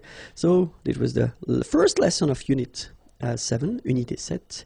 If you want more lessons, well, you can find them here, and then the website is waiting for you, imagier.net. Have a great day. Bye-bye. In this lesson, we'll try to focus on what we call les adverbes de manière, and especially the way to construct them, okay? So the rule goes like, if you've got, or if you want to construct an adverbe de manière, first you've got to know, well, the adjective at the masculine form. Then you will make it or modify it and put it at the feminine form. And after that, you will add M-E-N-T. And when you add this M-E-N-T at the end of your feminine form of the adjective, then you will get the adverb. Okay, so it sounds quite easy. It is not that difficult, okay, but then we'll have a look. So we'll take a first example, easy one, and this is parfait, okay? Parfait means perfect in English. Okay, it's not that far. So we've got here this adjective, and it's at the masculine form. If we put the same adjective at the feminine form, well, the rule normally, we saw that previously, goes like you put this final you add this final at the end of your adjective to get the feminine form. Of course, we've got some exceptions, but then that's the normal rule, okay? And so based on this form, as we saw, you just add M-E-N-T, and then you get your adverb parfaitement, okay? In English it would be perfectly, okay? So parfait, then parfaite, parfaitement. All right, so we'll see few examples, and then the first one is franc. Okay, so in some cases they will be a bit strange because the feminine will not follow the rule that we saw, but then, I mean, I told you that in advance, you know, most of them follow this rule, but then, of course, we've got exceptions, okay? But then, so franc, franche, so it's the feminine forms, the adjective, and then franchement, you get the adverb here, okay? So for each adjective, I will put the English translation here at the beginning, all right? Doux, you don't pronounce the final X. Douce, feminine form. Doucement, adverb. Parfait, parfaite, parfaitement. Certain, certaine, certainement. Joyeux, joyeuse, joyeusement. All right, so let's repeat them one more time. Franc, franche, franchement. Doux, douce, doucement. Parfait, parfaite, parfaitement. Certain, certaine, certainement. Joyeux, joyeuse, joyeusement. Okay, let's continue the list. Heureux, heureuse, heureusement. Spécial, spécial, spécialement. Clair, clair, clairement. Vif, vive, vivement. Sportif, sportive, sportivement. Okay, you can read them one more time. Heureux, heureuse, heureusement. Spécial, spécial, spécialement. Clair, clair, clairement. Vif, vive, vivement. Sportif, sportive, sportivement. Okay, and then we can see some subgroups. Okay, so it does mean that here you will have the ending of your adjective at the masculine form, then here the ending of the adjective at the feminine form, and here you've got the ending of your adverb. So it takes back this ending here, accent grave RE, and then you add this MENT. Okay, so this subgroup follow the rule that if it ends with ER, then the feminine form will be accent grave, it goes like that, RE. Okay, so let's see a few examples now. Entier, entière, entièrement. Premier, première, premièrement. Dernier, dernière, dernièrement. Léger, légère, légèrement. Okay? One more time. Entier, entière, entièrement. Premier, première, premièrement. Dernier, dernière, dernièrement. Léger, légère, légèrement. Okay? And then second subgroup. So if it ends with ET, then it will go like accent grave, TE, and then for the adverb, accent grave, TE, and you add this MENT here. Okay? Let's see. Secret, secrète, secrètement. Okay, so I tend to insist a little bit on it just to make you hear the difference between the masculine. Secret, secrète. Okay, so you're pronouncing the T. Okay? Complet, complète, complètement. Discret, discrète, discrètement. Okay, so one more time. Secret, secrète, secrètement. Complet, complète, complètement. Discret, discrète, discrètement. Okay, so let's see another subgroup. So actually you get two things here. The first one, so if your adjective is ending with ent, then it will be transformed for the adverb, like ent. And if it ends with ant, it will be transformed like ament, okay? But then I did put them in the same group because phonetically, and that's the important thing, phonetically you will pronounce them the same way. So you will pronounce amant, and here it will be the same, you will pronounce amant. Okay, so let's see how it goes. Patient, and then patiemment. So as I told you, even if you write it E-M-M-E-N-T, phonetically it goes like amant, patiemment. All right. Récent, same rule. Récemment, récemment, récemment. Okay. Then suffisant, suffisamment. And the last example, élégant, élégamment. All right, so let's repeat them one more time. Patient, patiemment. Récent, récemment. Suffisant, suffisamment. Élégant, élégamment. Okay, and another subgroup, so if your adjective is ending with el, then feminine form of the adjective will be double L E, and then the adverb double L E M E N T. Okay. Réel, réellement. Okay, so remember when you get this here and then it's followed by two consonants and then they are the same consonant like here, the sound of the changes and it's open, it's a. So that's the reason why you've got this réel. Okay, réellement. All right.